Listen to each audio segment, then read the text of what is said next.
সব দরজা দিয়া ডাকবে, আসো জান্নাতের হুর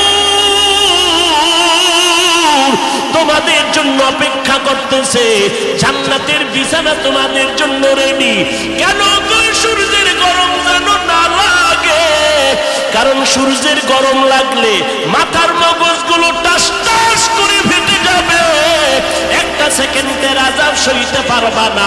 আসো, কোনো হিসাব নাই, জান্নাতের একটা দরজা খোলা, কোন দরজা দিয়ে ঢুকবা? আসো। ও এলাকার মা বোনেরা, 4 জন নারীকে জান্নাতের একটা দরজা ডাকবে, এর মধ্যে একজন নারী হবেন আমার নবীর কলিজার বিবি। 2 জন স্বামী বিদায়ের পরে বিধবা 40 বছরের নারী খাদিজা রাদিয়াল্লাহু তাআলা আনহা। ওই খাদিজা ডাক দিয়ে কয়, ও নবী, আপনার হাতের কালেমার মুসলমান আমি একজন হয়ে গেলাম। নবী এবার কান্না বন্ধ করে বের হয়ে গেলেন। আর আমার দুঃখ নাই, আমার খুঁটি যখন মজবুত হয়ে গেল, আমার ঘরের চৌকাঠ যখন মজবুত হয়ে গেল, এখন আমি দাওয়াতে নেমে গেলাম। মায়ার নবী দৌড়াইয়া মানুষের দ্বারে দ্বারে গিয়া গোপনে গোপনে দাওয়াত দেয়। হাঁটতে হাঁটতে হাঁটতে হাঁটতে আমার নবী পাথরওয়ালা জমিন পাড়াইয়া তায়েফের ময়দানের কিনারায় দাঁড়ায়। কয়, তোরা আমারে চিনোনি, আমি মক্কার মুহাম্মদ, আমি এক আল্লাহর দাওয়াত দিয়েছি, গ্রহণ করো। এই আসমানের মালিক আমার আল্লাহ, এই জমিনের মালিক আমার আল্লাহ, ওই একটা আল্লাহ, আর কোনো আল্লাহ নাই। ওই আসমানের মালিকের পক্ষ থেকে আসছি, কবুল করে নাও। তায়েফের বেঈমানেরা কয়, এটা তো সেই মুহাম্মদ মক্কার পাগল। বাচ্চাদের ডেকে বলে, পাথর মেরে মেরে মুহাম্মদের তাড়াইয়া দাও। যেই নবীর শরীরের মধ্যে মশা মাছি পড়া হারাম, মেঘের খণ্ড ছায়া দেয়, আমার নবী যেন কষ্ট না পায়। ওই শরীরের মধ্যে কাফেরের গোলামেরা এমন বৃষ্টির মতো পাথর মারতেছে, পাথর পরে পরে নবীর শরীর থেকে রক্ত প্রবাহিত হইয়া জুতা আটকাইয়া গেল। মায়ার নবী কান্না করেন, আর কদম বাড়াইয়া বাড়াইয়া মক্কার দিকে রওনা হলে, আবার যত দূর যায় আবার তায়েফের জমিনের দিকে তাকায়। আর আমার মায়ার নবী চোখের পানি ছেড়ে কান্না করে আর বলে, উদয়ার মালিক, তুমি একটু এদের দিলে রহম দাও। আল্লাহ সাথে সাথে জিবরাইলের পাঠায় দিয়া কয়, জিবরাইল, আমি আমার নবীর কান্না সইতে পারি না, যাও যাও। মুসা নবী আমার আশিক, ঈসা নবী আমার আশিক, ইব্রাহিম আমার আশিক, আর আমি আল্লাহ নিজে মুহাম্মদের আশিক। আমার নবীর কান্না সইতে পারি না, জলদি করে যাও রে জিবরাইল। নবীর অনুমতি নিয়া তায়েফের জমিন উল্টাইয়া তায়েফের মানুষগুলো ধ্বংস করে দাও। জিবরাইল আমিন আইসা আমার নবীরে যখন বললেন, নবী বলে, খবরদার ও ভাই জিবরাইল, এই তায়েফের মানুষগুলোকে তুমি মারবা না রে ভাই, কারণ আমি দুনিয়াতে আসছি রহমাতুল লিল আলামিন। আজকে ওরা আমাকে চিনে না, এই জন্য আমারে পাথর মেরে তাড়ায় দেয়। ওরা যদি জানতো আমি মুহাম্মদকে, ওরা তো জানেন আমি মুহাম্মদের বাবা নাই, ওরা জানেন আমি মুহাম্মদের মা নাই, আমি মুহাম্মদ বড় অসহায়। ওরা যদি জানতো আমারে মোহাব্বত করে ওরা আদর করতো, পাথর মারতো না। ওরা চিনে না, এই জন্য আমাকে পাথর মেরে তাড়ায় দিতেছে। একদিন যদি কবুল করেন আমার আল্লাহ, ওদের দ্বারা কালেমার খেদমত হবে জমিনের ভিতরে, ওদেরকে মারা যাবে না। ও জিবরাইল, এদের উপরে কোনো আঘাত করিও না। আমার মায়ার নবী রক্ত পড়ে জুতা আটকায় গেল। আম্মা জান আয়েশা রাদিয়াল্লাহু আনহা বলেন, ও মুসলমান নবীর আশিক, আমার নবী আদর্শ কায়েমের জন্য রক্ত ঝরাইলেন, পেটে পাথর বাঁধলেন। ও নবীর উম্মতের দল, আজকে সেই নবীর গালি দেওয়া হয়, ওই নবীর অপরাধী বলা হয়। তুমি নবীর আশিক উম্মতেরা চুপ কেমনে থাকো রে বাবা? মুসলমান সন্তানেরা, যুবকেরা, আজকে নবীর আদর্শের টুপি লাগাইলাম, দাড়িটা লম্বা করলাম, লম্বা জামা পরলাম, কই আমাদের খানাও বন্ধ হয় নাই, আমাদের লেখাপড়া স্বাধীনতাও নষ্ট হয় নাই। তোমাকে কে ধোকা দিল? নবীর আদর্শ মানলে স্বাধীনতা থাকবে না। ও বাবা, আমার মতো হুজুর না, তোমার লাইনে নজর করে দেখো, তোমার মতো যুবক স্কুল কলেজে পড়ে এক বেলার নামাজও বাদ দেয় না, দাড়িওয়ালা নামাজি ডাক্তার প্রফেসর ইঞ্জিনিয়ারের অভাব নাই। বাবা বলো, তুমি কেন পারবা না? ও আল্লাহর বান্দারা, তোমার আমার মতো যুবক তাকায়া দেখো, ড্রাইভারি করে নামাজ বাদ দেয় না, তুমি কেন পারবা না? তোমার আমার মতো কত ব্যবসায়ী জেনারেল লাইনে পড়েছে, এক টাকাও হারাম খায় না, এক বেলার নামাজও বাদ দেয় না, কোটি টাকার মালিক, ব্যবসা করে, অভাব নাই, তুমি কেন পারবা না? মনে মনে কি ভাবছো আলেমদের কথা মিথ্যা, আল্লাহর কোরআন মিথ্যা? না রে বাবা না। যদি কোরআন মিথ্যা হইতো, যদি জান্নাত মিথ্যা হইতো, জাহান্নামটা মিথ্যা হইতো। আবু বকরের মতো বান্দা জান্নাতের টিকিট পাইয়া ওই সারা রাত নামাজে দাঁড়াইয়া কাঁদতেন না। মায়ার নবী বলেন, ও আবু বকর কেন কাঁদেন?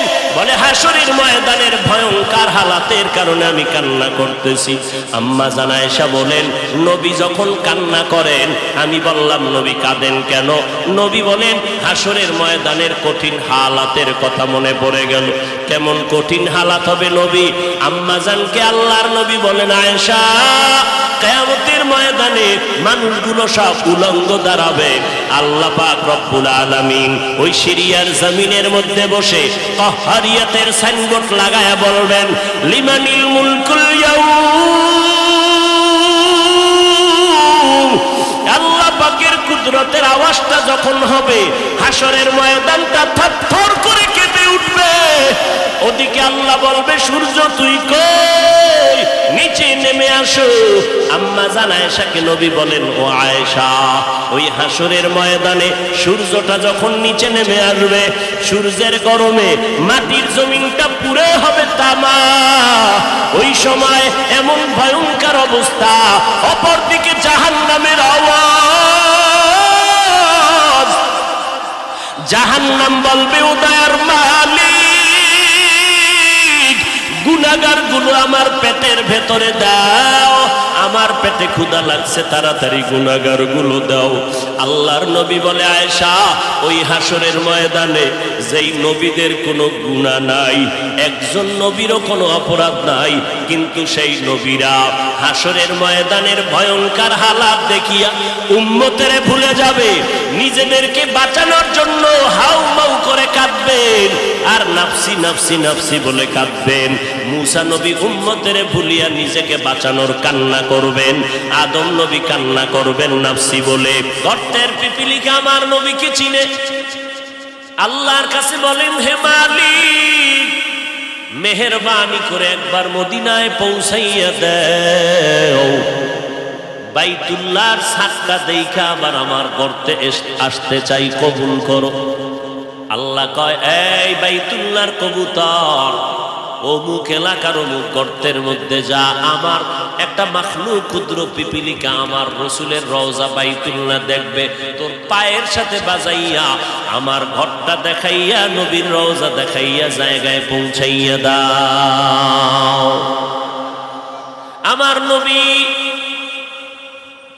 সমুদ্রের প্রাণী মাছের কাছেও পরিচিত, আমার নবী জঙ্গলের প্রাণীদের কাছেও পরিচিত, আমার নবী গর্তের সাপের কাছেও পরিচিত। আমার নবীর আসমান চিনে, জমিন চিনে, গাছ চিনে, মাছ চিনে। নবী খেজুর গাছের সাথে টেক লাগাইয়া খুতবা পড়েন, মিম্বর নাই। যখন মিম্বর নির্মাণ হয়ে গেল, নবী খেজুর গাছে টেক লাগানো বন্ধ করে দিলেন, মরা একটা গাছ।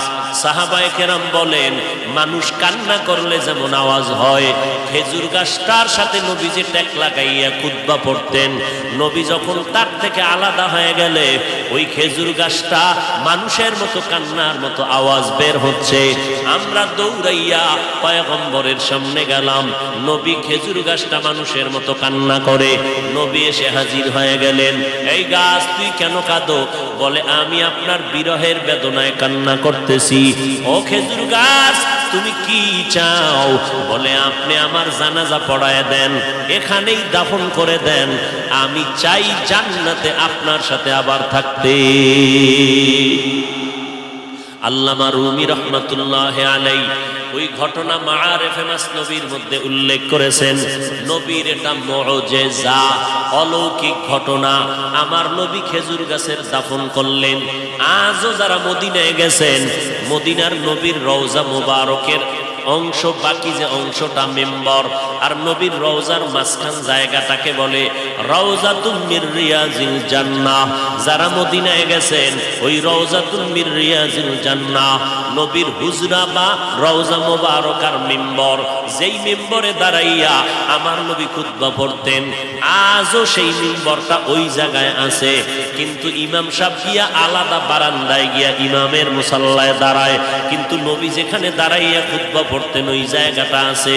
নবী বললেন রওজা আর ওই মিম্বরের মাঝখান জায়গাটা হলো জান্নাতের টুকরা। ওখানে যে কয়টা পিলার আছে পাথর দিয়া খচিত বাদাই করা, ওই পিলারের প্রত্যেকটা উপরে খুঁটির নাম লেখা আছে। একটা খুঁটির লেখা আছে সাতুনে আয়েশা রাদিয়াল্লাহু আনহা, কারণ ওই খুঁটির সাথে ট্যাক লাগাইয়া আম্মা জান আয়েশা বেশি বেশি বেশি বেশি ইবাদত করতেন।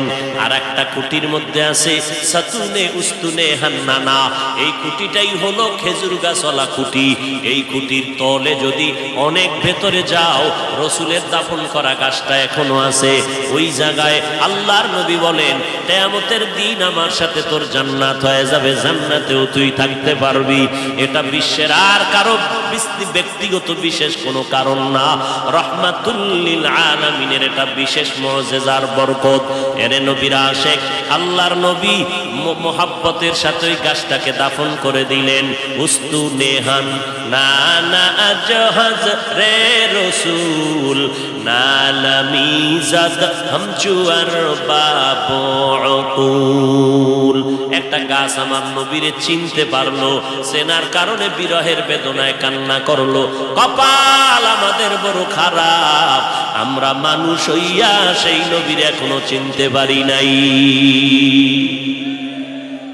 চিনতে পারছেন? হ্যাঁ, এখানে বহু আশিক রাসূল দাবি করে আমি নবীর আশিক, না জানি কোন পাগলে গিয়া বাইতুল মুকাররমে মিছিল কইরা আইছে জিন্দা নবীর আগমন শুভেচ্ছা স্বাগতম।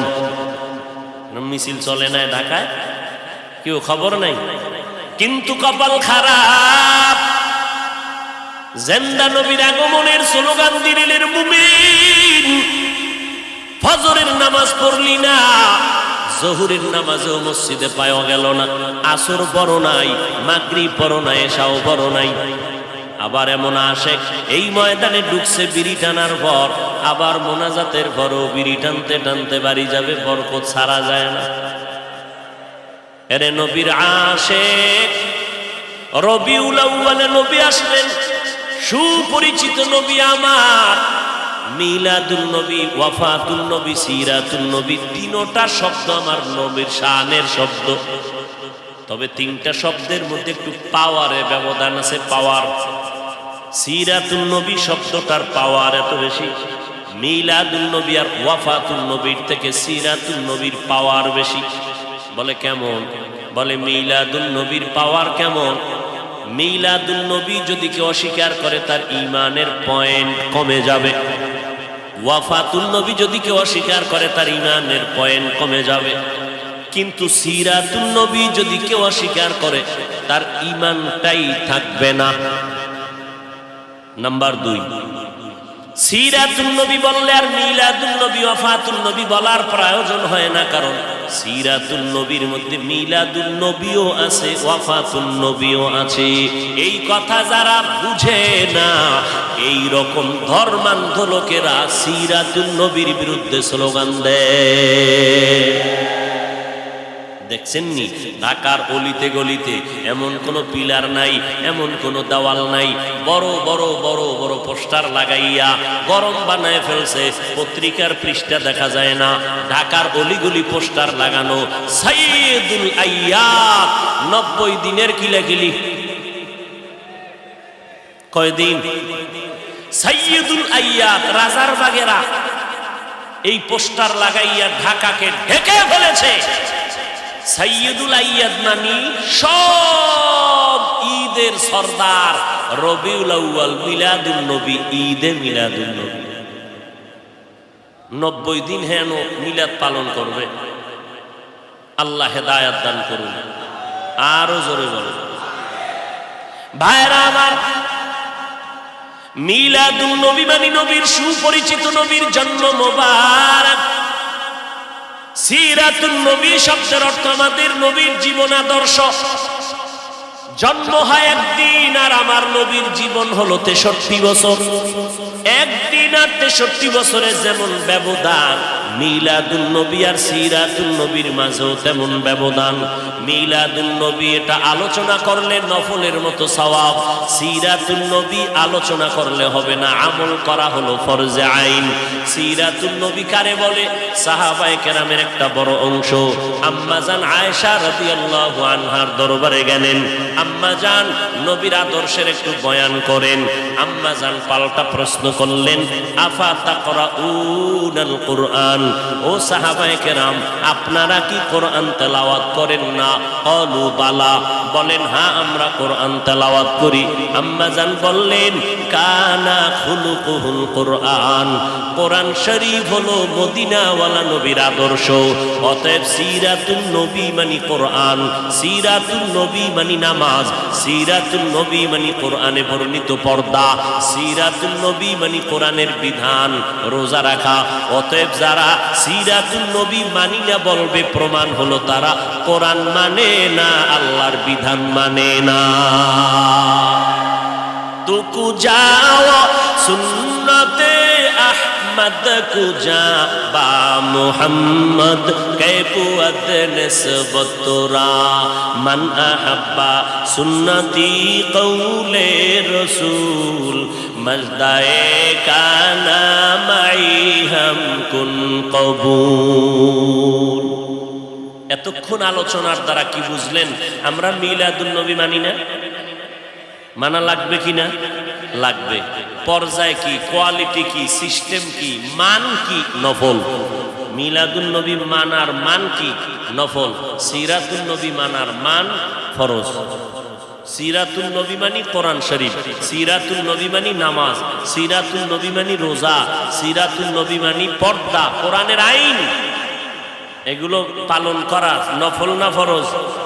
ফরজ। আল্লাহ বুঝার তৌফিক দান করেন। আমরা এবার ওয়াফাতুন নবী, বাংলাদেশে 2 দল আছে। এক দলে রসুলের ওয়াফাতকে মানে না, রসুল যে মৃত্যুবরণ করেছেন তারা মানে না, কয় রসুল কখনো মরে নাই। এখন কয় যে রসুল মরে গেছে, এটা কারা কয়? ওয়াহাবিরা বলে নবী মরিয়া গেছে। মরে নাই, মরে নাই, নবী জিন্দা শুয়াছে। ওয়াহাবিরা বলে নবী মরিয়া গেছে। এবার শোনো, নবী যে মরণশীল এটা ওয়াহাবিরা বলছে না, কে বলছে? কোরআনের আয়াত শোনো, বিসমিল্লাহির রহমানির রহিম, ইন্নাকা মাইয়িতুন ওয়া ইন্নাহুম মাইয়িতুন। আল্লাহ বলেন ইন্না, নিশ্চয়ই, কা, হে নবী আপনি মাইয়িতুন, মাইয়িত। মাইয়িত জানাজা যখন পড়েন সামনে যে থাকে কি বলেন তারে? মাইয়িত মানে কি? জিন্দা না মৃত্যু? আল্লাহ বলেন ইন্নাকা, নিশ্চয়ই নবী আপনি, মাইয়িতুন, মাইয়িত, ওয়া ইন্নাহুম মাইয়িতুন, অন্য প্রাণীদেরও মরণশীলেরাও মৃত্যুবরণ করবে, আপনারও মরণ হবে। বলেন আমার নবীর 12ই রবিউল আউয়াল ইন্তেকালের পরে জানাজা হয়েছিল নি? সোমবার দিন জোহরের আগে নবীর ইন্তেকাল, মঙ্গলবার দিন সকালবেলা গোসল কমপ্লিট হয়ে গেল, রওজা মুবারকে নবী যেখানে আছেন এটা আম্মা জান আয়েশার ঘর। আম্মা জান আয়েশার হুজরায় নবী ইন্তেকাল করেছেন। ওই জায়গায় নবীকে চাদর দেওয়া হলো। সাহাবায়ে কেরাম লাইন দিয়ে ঢুকেন, কোনো ইমাম নাই, আলাদা আলাদা একা একা নামাজ পড়ে যায়।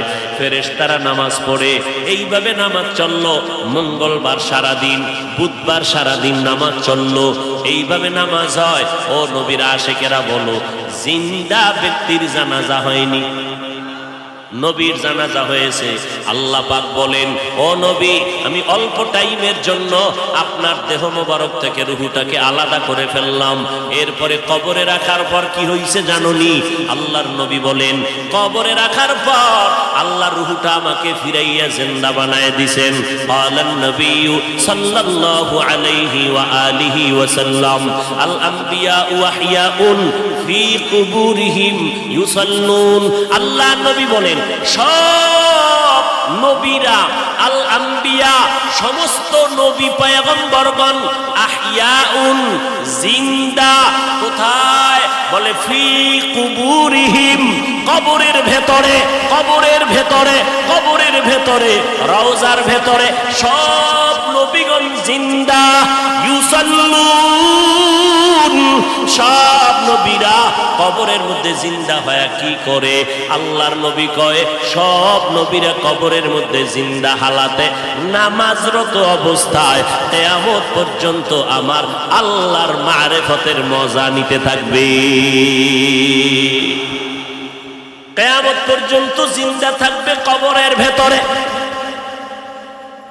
আহলে হাদিস নামের এক দলেরা কয়, আমরা নবীরে কবরে জিন্দা মানি না। জিন্দা আহলে সুন্নাত ওয়াল জামাতের বিশুদ্ধ আকীদা, আমার নবী শুধু নয়, সমস্ত নবীরা কবরের মধ্যে জিন্দা। আল্লাহ বলেন, আমি তাদেরকে কবরের মধ্যে খানা দেই, রিজিক দেই। এইবার তার সেরার এক দলেরা কয়, তো নবী যদি জিন্দা হয়, খায়নি? খায়। কি খায়? রুটি না ভাত? যদি ভাত রুটি খায়, প্লেট কই, গেলাস কই, পানি কই? কেমন ভিডা দরকার? এই রকম তারসেরা মানুষ, ধর্মান্ধ, এরা বলে রসুল জিন্দা না, এখনো মরা।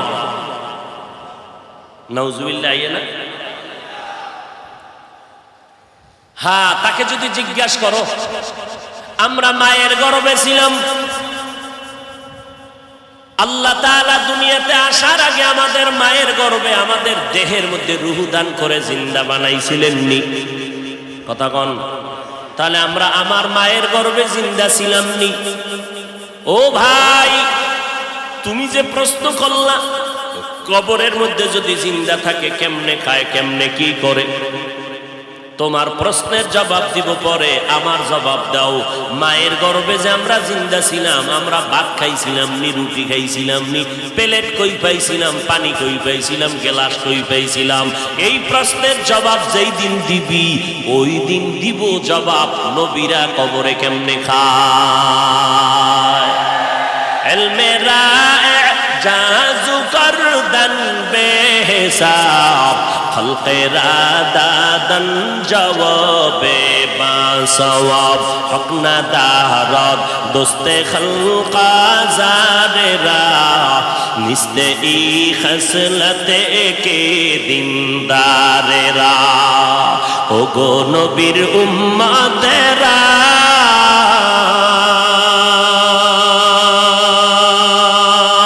হয়ে আজি দিশাহারা, কোরআন হাদিসের চলো যখন যাহা চায় মনে, নবী বিনে কে তরবে পুলসিরাত মিজানে, নবী বিনে কে তরবে পুলসিরাত মিজানে। চলো চলো চলো মুমিন চলো নবীর সন্ধানে, নবী বিনে কে তরবে পুলসিরাত মিজানে। উম্মতের কান্ডারি নবী,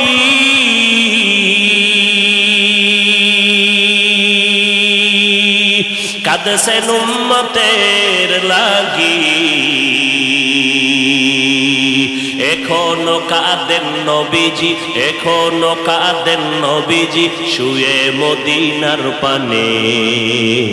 নবী বিনে কে তারাবে পুলসিরাত মিজানে, নবী বিনে কে তারাবে পুলসিরাত মিজানে। নবীর আশিক উম্মতের দান, মায়ার নবী দুনিয়াতে আসলেন, আবার রবিউল আউয়ালে বিদায় নিলেন। আমার নবী মিলাদুন নবী সম্পর্কে কোনো আমল আছে কিনা আমরা নজর করে দেখব। নজর করে তাকাইয়া দেখলাম নবী মিলাদুন নবীর উদ্দেশ্য করে আমার নবী, মুসলিম শরীফের মধ্যে হাদিস আছে, নবী বলেন সপ্তাহের প্রত্যেক সোমবার আমি মুহাম্মদ একটা করে রোজা রাখতাম, সোমবার দিন রোজা রাখতাম। সাহাবায়ে কেরাম বললেন, পয়গম্বর আপনি সোমবার দিন রোজা রাখেন কেন? নবী বলেন আমি দুইটা কারণে রোজা রাখি।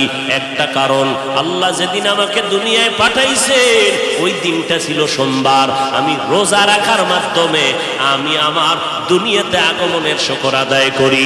দুই নাম্বার কারণ, আল্লাহ পাক আমাকে যেদিন কোরআন দিলেন গর্ত, ওই হেরা গর্তের মধ্যে জিবরাইল আমিন আইসা ইকরা যখন বললেন ওই সূচনা কালের দিনটা ছিল সোমবার। আমি নবী সোমবার দিন রোজা রাখার মাধ্যমে আমি কোরআন নাজিলের শুকর আদায় করতেছি।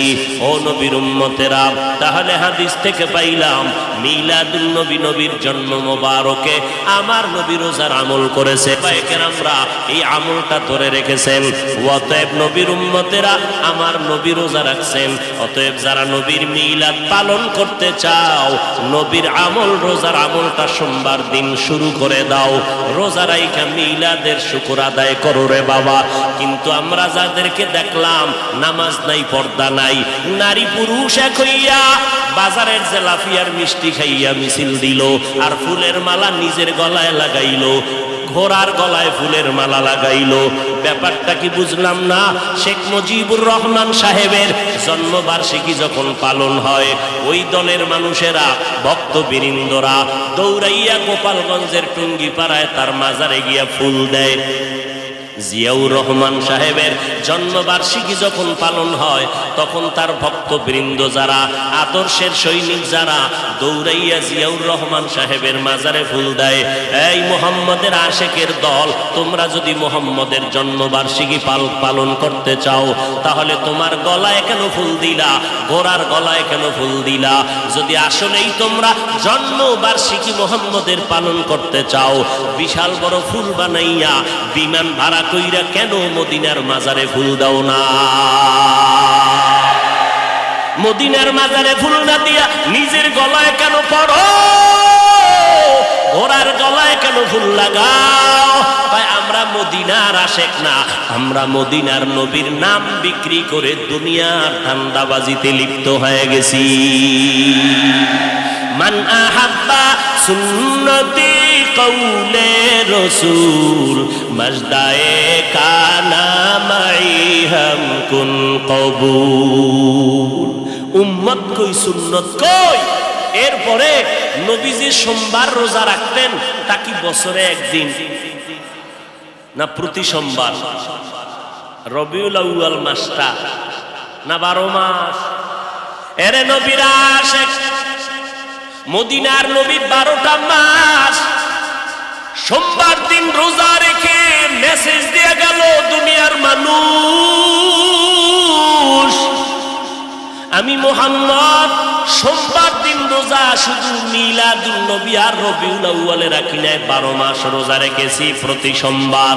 কেন রাখছি জানো? আমি মুহাম্মাদের মিলাদের খুশি একদিন করলে হবে না, আমি মুহাম্মাদের আদর্শ নিয়া জীবনটাকে আনন্দিত করার জন্য 12 মাস মেহনত চালায় যাও। রবিউল আউয়ালের 12 তারিখ স্লোগান দিয়ে যে কই ফালায় গেলা, বাকি 11 মাস তো বাড়ি চালান দিয়াও তোমারে খুঁজা পাইলাম না। তোমার মাথায় কেন মদিনার আদর্শের টুপি দেখা যায় না? তোমার গালের মধ্যে কেন মদিনার আদর্শের দাড়ি লম্বা হয় না? তোমার শরীরের মধ্যে মদিনার আদর্শের কেন পোশাকটা দেখা যায় না? আমার নবী যেদিন ইন্তেকাল হয়ে গেলেন সোমবার দিন জোহরের নামাজের আগে ইন্তেকাল। আম্মা জান আয়েশা বলেন, আমার হুজরায় আমি বসে আছি, আমার স্বামী মুহাম্মদ রাহমাতুল লিল আলামিন রবিবার থেকে নবী অসুস্থ হয়ে গেলেন না, বৃহস্পতিবার নবী অসুস্থ, শুক্রবার অসুস্থ, শনিবার অসুস্থ, রবিবার অসুস্থ, সোমবার দিন দুপুর বেলা নবীর ইন্তেকাল। নবী আমার এমন অবস্থা হয়ে গেল, নবী অসুস্থ হইয়া যখন শেষবারের মতো বিদায় হয়ে যাইতেছেন, আমার নবী আমি আয়েশাকে ইশারা করলেন, মেসওয়াক দাও, মেসওয়াক দাও। আমি আয়েশা দৌড়াইয়া মেসওয়াকটা আমার মুখের মধ্যে নিয়া আমি আমার পয়গম্বরের দিলাম। আমার মায়ার নবী মেসওয়াকটা মুখে দিয়া গুরুত্ব বুঝায় গেলেন, মেসওয়াকের বড় দাম। মেসওয়াকের কেমন দাম? যারা মেসওয়াক করিয়া বান্দা পাঁচ বেলার নামাজ পড়বা, মেসওয়াক সারা ব্যক্তির নামাজের থেকে 70 গুণ সওয়াব পাবা মেসওয়াক ওয়ালা নামাজের মধ্যে। মেসওয়াকের দাম কত? ওলামায়ে কেরাম বলেন, মেসওয়াকের এত ফজিলাত, এর মধ্যে বড় ফজিলাত, মরণকালে জবানে কালেমা জারি হয়ে যাবে। পয়গম্বর মেসওয়াক করলেন, এরপরে নবী শুয়ে পড়লেন। নবী বিদায় নেওয়ার বেলায় আল্লাহর মুহাব্বতের গান গাইতে গাইতে বিদায় নিলেন। আমার বাবা আবু বকর আমার বাড়ি আমার ঘরে নাই, মদিনার মধ্যে খবর ছড়ায় গেল, নবী নাই, নবী নাই, নবী নাই বলিয়া আওয়াজ হলো। হঠাৎ মদিনাতুল মুনাওয়ারায় কান্নার আওয়াজ, মদিনাওয়ালা নবী নাই। হযরত ওমর তরবারি নিয়ে দাঁড়ায় কয়, নবী নাই যদি কেউ বলো তার কল্লা ফালায় দেব। কারণ নবী নাই কথাটা মেনে নিতে পারি না, আমি নবীর বড় আশে। আমি ওমর ছিলাম জাহান্নামের আসামি, আমার মতো খারাপ এই দুনিয়ায় কেউ নাই। ওই মায়ার নবীর মুহাব্বতের আদর্শ কলবে লাগাইয়া এরপরে আমি আজ ওমর বড় দামি হয়ে গেলাম। ওই নবীর কথা আমি মেনে নিতে পারি না, যে বলবি নবী নাই কল্লা ফালায় দেব। হযরত আবু বকর আওয়াজ পাইয়া দৌড়াইয়া মসজিদে নববীর মধ্যে এসে মিম্বরে আসে, বলে ওমর বসে যাও। গরম কথা না বলে একটু ঠান্ডা মেজাজে বসে বলেন। ওমর বলে, আমার মেজাজ কেমন যেন গরম হইতেছে, আবু বকরের কথা আমার কানের মধ্যে যায় না, আমার মাথা গরম হয়ে গেল। নবী নাই নাই কথাটা আমি মেনে নিতে পারতেছি না, কারণ এটা দুশ্মনের কারণ না, গভীর মুহাব্বত আর ভালোবাসার কারণ। আল্লাহর নবী বলেন, আমার ইন্তেকাল হয়ে গেল। এদিকে সাহাবায়ে কেরামের হালাত, কান্নার আওয়াজ, মহিলারা ঘর থেকে বেরিয়ে গেল, বাচ্চাগুলো হাউ বাউ করে কাঁদতেছে, জঙ্গলের প্রাণীরা কাঁদতেছে, ঘাসে মুখ লাগায় না, কান্নার আওয়াজ। আবু বকর খুতবা দিয়া সব মদিনার মুসল্লিদেরকে মুসলমানের একটা ভাষণ দিলেন। ওমরের বসতে বললেন, বসে না। আবু বকর সিদ্দিক রাদিয়াল্লাহু তাআলা আনহু কোরআন শরীফের আয়াতটা পড়লেন, ওয়ামা মুহাম্মাদুন ইল্লা রাসূল কদ খালাত মিন ক্বাবলিহির রাসূল আফা ইম্মা তাও কুতিলান ক্বালাবতুম। ওমর বলতেছেন, আবু বকর আমাকে বারবার বসতে বলার পরেও আমি বসতে চাই না, মেজাজ গরম। কিন্তু যখন কোরআন শরীফের আয়াতটা আবু বকর মোহাব্বত লাগাইয়া যখন পড়তে শুরু করলেন, কোরআনের আয়াত, আমি ওমরের এত অ্যাকশন জারি করলো, হঠাৎ করে আমি ওমর অচেতনের মতো, তরবারিটা কই পড়ে গেল হুঁশ নাই, আমি জায়গায় বসে গেলাম, মাথা ঠান্ডা হয়ে গেল, কেমন যেন আগুনের মধ্যে পানি ঢেলে দিল। ও আবু বকরের তেলাওয়াতটা শোনা মাত্র আমি জমিনে বসে গেলাম। এবার মাথা ঠান্ডা হয়ে গেল, হঠাৎ মাথার মধ্যে চলে আসলো, আমার নবী নাই নাই। আমি ওমর চোখের পানি আর ধরে রাখতে পারি না, কান্না শুরু হয়ে গেল আমার। যে কোনো পরামর্শের জন্য নবীর দরবারে দৌড়াইতাম, যেই নবীর চেহারা দেখলে পেটের ক্ষুধা নিবারণ হয়ে যাইত, যেই নবীর দরবারে বসলে বাড়ি ঘর সব ভুলে যাইতাম।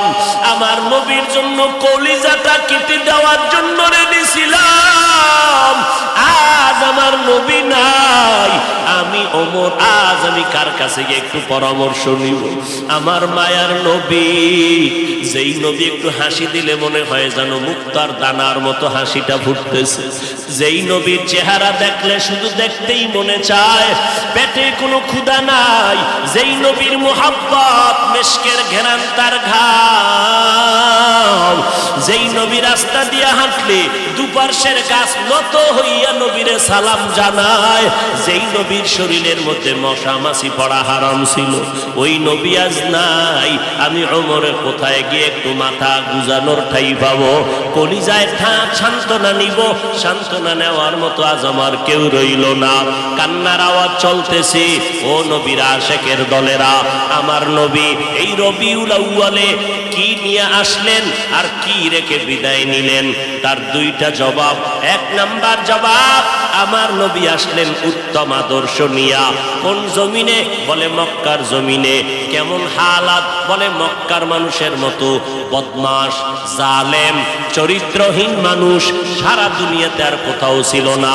এই মানুষগুলো এত খারাপ, বাইতুল্লাহর ভেতরে 360টা মূর্তি টানানো, আবার এই বাইতুল্লাহর চারপাশে এই মক্কার চরিত্রহীন নারী পুরুষেরা উলঙ্গ হইয়া তাওয়াফ করে একসাথে নারী পুরুষ।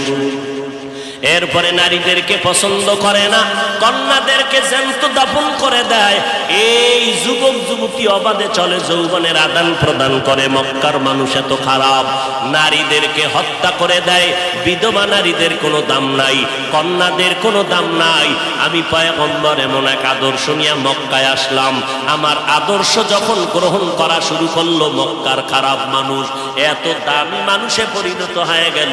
আমার আল্লাহ একদিন ডেকে বলেন, ও নবী, খবর শুনেন, আপনাকে নতুন এক সংবাদ দিলাম।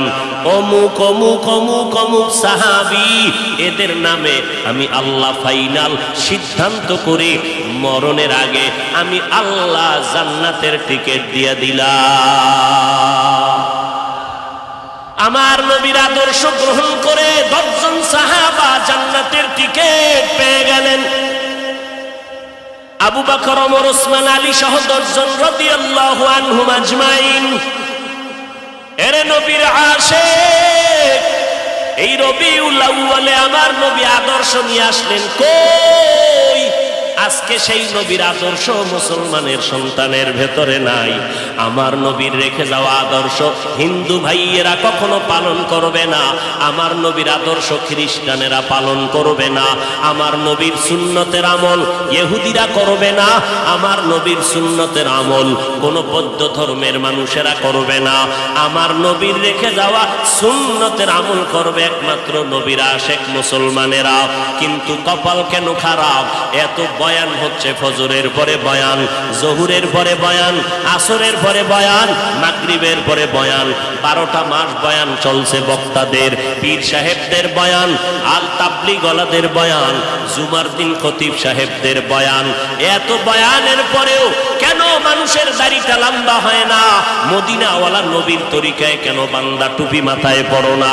আজকে নবীর তরিকারে জবাই করিয়া কেন বেঈমানের পা চাটা গোলাম হইয়া চুলগুলো কেটে কেটে ইন্দুর আর বান্দর হয়েছ রে বাবা? বল, আমার নবীর তরিকার মধ্যে কি চুল কাটার নিয়ম নাই?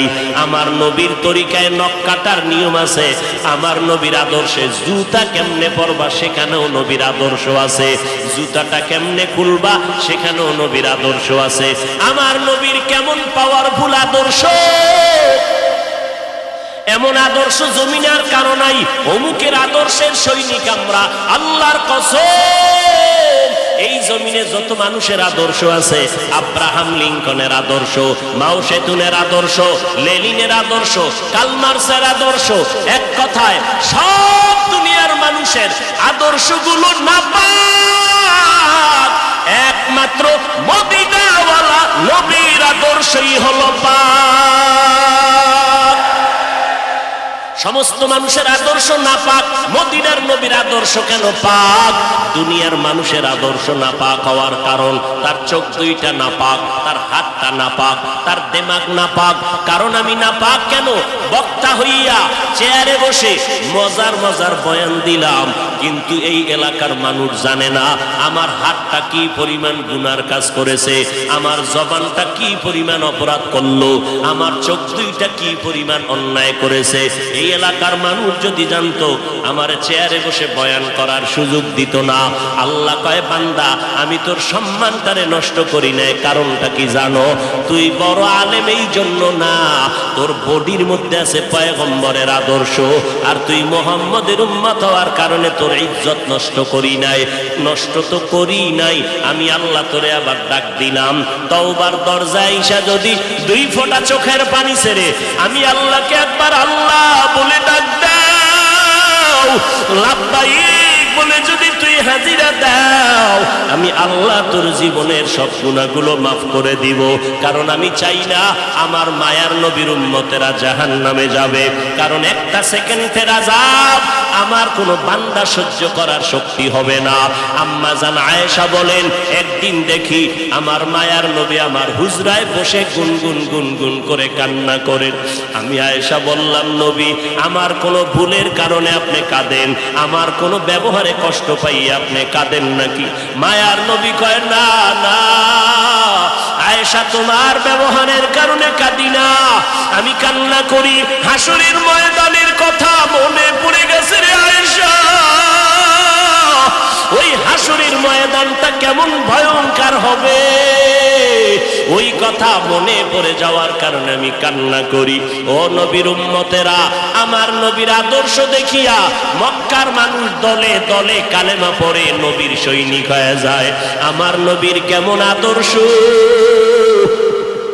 নবী রাস্তা দিয়ে হাঁটে, যেখানে কদম দেয় ওখান থেকে দীর্ঘদিন মিশকের ঘেরান আসতেছে, নবীর ঘাম থেকে মিশকের ঘেরান পাওয়া যায়। আমার নবী হাঁটতেছেন রাস্তা দিয়া, বারবার সালামের আওয়াজ শোনা যায়। সাহাবায়ে কেরাম বলেন মানুষ নাই, সালামের আওয়াজ কোথার থেকে শোনা যায়? নবী বলেন ও সাহাবায়ে কেরাম, আমি মুহাম্মদের সুসংবাদ পাইয়া জঙ্গলের হরিণ আমারে সালাম দিয়েছে, জঙ্গলের বাঘ আমারে সালাম জানিয়েছে, জঙ্গলের প্রাণীরা আমারে সালাম দেয়। আমার নবীর শরীরের মধ্যে মশা মাছি পড়া হারাম। আরবের মানুষ তাকায় দেখে মুহাম্মদ যেদিকেই যায় একটা মেঘের খণ্ড তার মাথার উপরে। কেন? সূর্যের গরম জানো নবীর শরীরে লেগে কষ্ট না দেয়, মেঘের খণ্ড ছায়া দেয়। আমার নবীর শরীরে মশা পড়ে না, মাছি পড়ে না, নবী কষ্ট পাবে। সেই নবী আমার এই উম্মতের আদর্শ বাস্তবায়নের জন্য পেটে পাথর বেঁধে কালেমার দাওয়াত দিলেন। আমার নবী মা হারা ইতিম, বাবা হারা ইতিম। নবী বলে আমি দুনিয়াতে একবার আব্বা বলে ডাক দিতে পারি নাই রে উম্মতেরা। 6 বছরে মা হারায় ফেললাম, 8 বছরে আমার দাদাকে হারায় ফেললাম। আমার আরবের মধ্যে কেউ নাই, চারদিকে আমার দুশমন। আমি কালেমার দাওয়াত নিয়ে কোথায় যাব? আমি ঘরের মধ্যে বসে কাঁদতেছি। ওই সময় আমার এক আপন, আরবের মধ্যে আর আপন আমার কেউ ছিল না। 2 জন স্বামী বিদায়ের পরে একজন নারী 40 বছরের বিধবা নারী খাদিজা, আমি মুহাম্মদ 25 বছরে তাকে বিয়া করে নিলাম। আল্লাহর আদালতের অনুমতি নিয়ে বিয়া করে ফেললাম। ওই খাদিজা আমার কান্নার কারণ জিজ্ঞাসা করলেন, নবী কেন কান্না করেন? ও খাদিজা কান্দি কেন? আল্লাহ আমাকে কোরআনের আলো দান করেছেন, আমি এখন কালেমার দাওয়াত দিব, আমার এই দাওয়াতকে গ্রহণ করবে। আমার ঘরে বাইরে চতুর্পার্শ্বে দুশমন, আমি কার কাছে দাওয়াত নিয়ে যাব?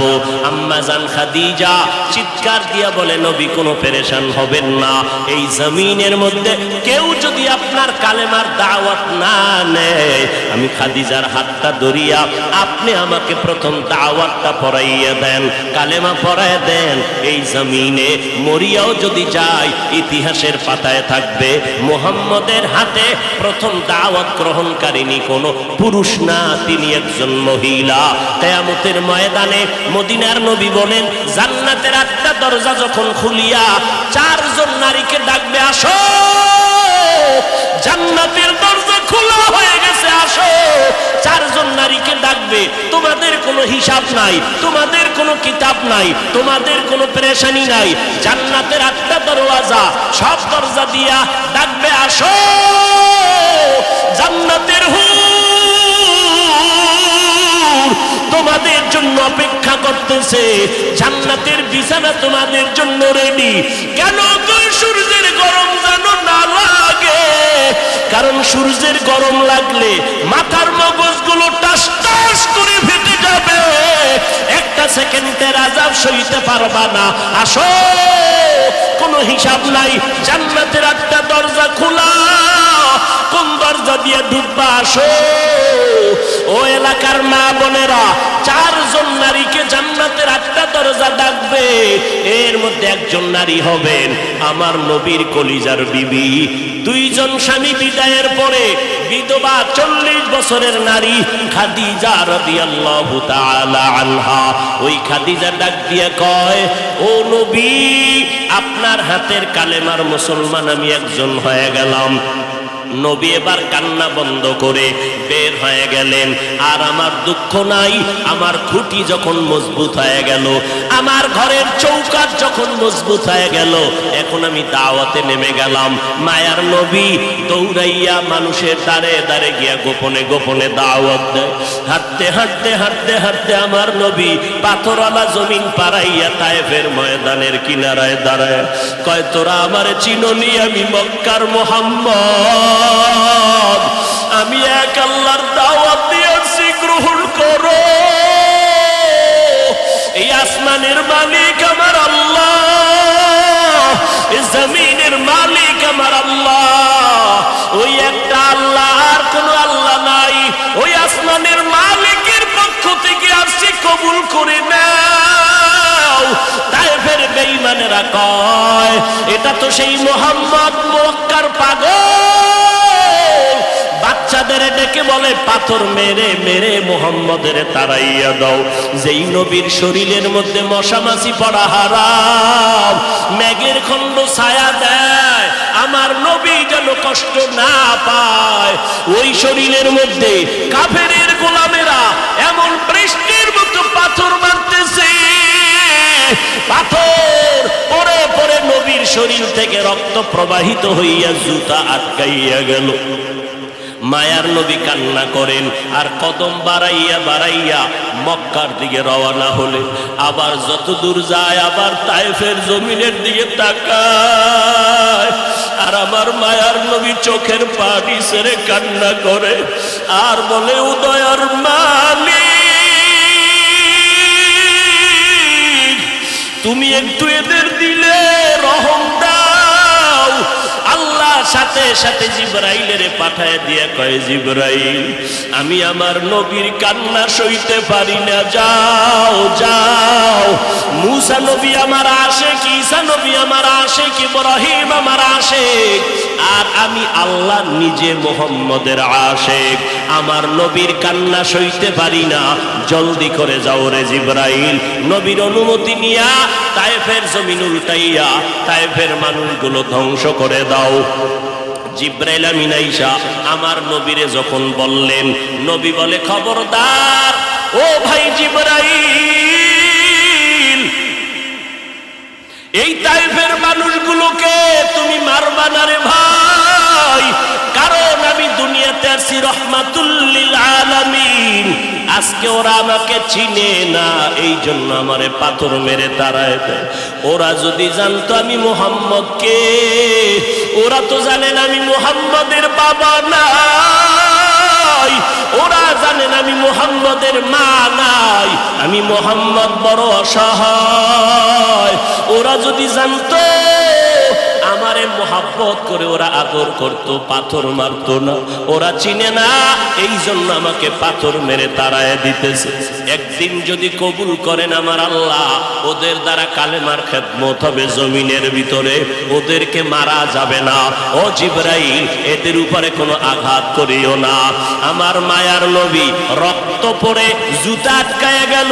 আম্মা জান আয়েশা রাদিয়াল্লাহু আনহা বলেন, ও মুসলমান নবীর আশিক, আমার নবী আদর্শ কায়েমের জন্য রক্ত ঝরাইলেন, পেটে পাথর বাঁধলেন। ও নবীর উম্মতের দল, আজকে সেই নবীর গালি দেওয়া হয়, ওই নবীর অপরাধী বলা হয়। তুমি নবীর আশিক উম্মতেরা চুপ কেমনে থাকো রে বাবা? মুসলমান সন্তানেরা, যুবকেরা, আজকে নবীর আদর্শের টুপি লাগাইলাম, দাড়িটা লম্বা করলাম, লম্বা জামা পরলাম, কই আমাদের খানাও বন্ধ হয় নাই, আমাদের লেখাপড়া স্বাধীনতাও নষ্ট হয় নাই। তোমাকে কে ধোকা দিল? নবীর আদর্শ মানলে স্বাধীনতা থাকবে না। ও বাবা, তোমার আমার মতো হুজুর না, তোমার লাইনে নজর করে দেখো, তোমার মতো যুবক স্কুল কলেজে পড়ে এক বেলার নামাজও বাদ দেয় না, দাড়িওয়ালা নামাজি ডাক্তার প্রফেসর ইঞ্জিনিয়ারের অভাব নাই। বাবা বলো, তুমি কেন পারবা না? ও আল্লাহর বান্দারা, তোমার আমার মতো যুবক তাকায়া দেখো, ড্রাইভারি করে নামাজ বাদ দেয় না, তুমি কেন পারবা না? তোমার আমার মতো কত ব্যবসায়ী জেনারেল লাইনে পড়েছে, এক টাকাও হারাম খায় না, এক বেলার নামাজও বাদ দেয় না, কোটি টাকার মালিক, ব্যবসা করে, অভাব নাই, তুমি কেন পারবা না? মনে মনে কি ভাবছো আলেমদের কথা মিথ্যা, আল্লাহর কোরআন মিথ্যা? না রে বাবা না। যদি কোরআন মিথ্যা হইতো, যদি জান্নাত মিথ্যা হইতো, জাহান্নামটা মিথ্যা হইতো। আবু বকরের মতো বান্দা জান্নাতের টিকিট পাইয়া ওই সারা রাত নামাজে দাঁড়াইয়া কাঁদতেন না। মায়ার নবী বলেন, ও আবু বকর কেন কাঁদেন? বলে, হাসরের ময়দানের ভয়ঙ্কর হালাতের কারণে আমি কান্না করতেছি। আম্মা জান আয়েশা বলেন, নবী যখন কান্না করেন, আমি বললাম নবী কাঁদেন কেন? নবী বলেন, হাসরের ময়দানের কঠিন হালাতের কথা মনে পড়ে গেল। কেমন কঠিন হালাত হবে নবী? আম্মা জানকে আল্লাহর নবী বলেন, আয়েশা, কিয়ামতের ময়দানে মানুষগুলো সব উলঙ্গ দাঁড়াবে। আল্লাহ পাক রব্বুল আলামিন ওই সিরিয়ার জমিনের মধ্যে বসে কাহরিয়াতের সাইনবোর্ড লাগায়া বলবেন, লিমানিল মুলকুল ইয়াউম। আল্লাহ পাকের কুদরতের আওয়াজটা যখন হবে, হাসরের ময়দানটা থরথর করে কেঁপে উঠবে। ওদিকে আল্লাহ বলবে, সূর্য তুই কই? নিচে নেমে আসো। আম্মা জান আয়েশাকে নবী বলেন, ও আয়েশা, ওই হাসরের ময়দানে সূর্যটা যখন নিচে নেমে আসবে, সূর্যের গরমে মাটির জমিনটা পুড়ে হবে তামা। ওই সময় এমন ভয়ঙ্কর অবস্থা, অপরদিকে জাহান্নামের আওয়াজ। জাহান্নাম বলবে, ও দয়ার মালিক, গুনাহগার গুলো আমার পেটের ভেতরে দাও, আমার পেটে ক্ষুধা লাগছে, তাড়াতাড়ি গুনাহগার গুলো দাও। আল্লাহর নবী বলে, আয়েশা, ওই হাসরের ময়দানে যেই নবীদের কোনো গুনাহ নাই, একজন নবীরও কোনো অপরাধ নাই, কিন্তু সেই নবীরা হাসরের ময়দানের ভয়ঙ্কর হালাত দেখিয়া উম্মতের ভুলে যাবে, নিজেদেরকে বাঁচানোর জন্য হাউমাউ করে কাঁদবেন, আর নাফসি নাফসি নাফসি বলে কাঁদবেন। মুসা নবী উম্মতের ভুলিয়া নিজেকে বাঁচানোর কান্না করবেন, আদম নবী কান্না করবেন নাফসি বলে। আম্মা জান আয়েশা বলেন, নবী, ওই হাসরের ময়দানে আপনি কি করবেন? মায়ার নবী কাঁদেন আর বলেন, আয়েশা, ওই কঠিন সময় আমি মাওলার কাছে সিজদায় পড়ে কাঁদবো। ওই সময় আমি আমার নিজের জন্য চিন্তা করব না, আমি কেঁদে কেঁদে বলবো, আমার উম্মত গুলো কই? ও আল্লাহ, আমার উম্মত গুলো জান্নাতে দাও। একটা উম্মত জাহান্নামে গেলে আমি মুহাম্মদ জান্নাতে যাব না রে আল্লাহ। ও নবীর আশিকের দল, ওই আল্লাহর নবীর কথা মিথ্যা মনে করিও না রে বাবা। আমার নবী 63 বছরের জীবনে একটা মিথ্যা কথা বলেন না রে নবীর আশিক। কেন তুমি আজকে নবীর তরিকা মতো চলো না? চাকরিও যাবে না, লেখাপড়াও যাবে না, ডাক্তারি পড়ো, ইঞ্জিনিয়ারিং পড়ো, প্রফেসর হও, কিন্তু নবীর তরিকার মালাটা গলায় লাগাও, মা বাবার দোয়া নিয়ে সামনে আগাও। কারণ মা বাবার চোখের পানি ছাড়া জমিনের মধ্যে আর কারো দোয়ায় আগানো যায় না। আজকে মা বাবার চোখের পানিতে চেয়ারে বসলাম, তুমি টাকা পয়সা বাড়ি গাড়ির মালিক, মা বাবার চোখের পানির কারণে। পরীক্ষায় ভালো নাম্বার পেয়েছো মা বাবার দোয়ার কারণে। ওই মা বাবার দোয়া নিয়ে তওবা করো, আর নবীর সুন্নতের মালা গলায় লাগাও, উলামায়ে আহলে হকের পরামর্শ নিয়ে আগাও। কারণ গুনাহগার হইয়া কবরে গেলে উপায় নাই, গুনাহগার হইয়া হাসরের ময়দানে দাঁড়াইলে উপায় নাই।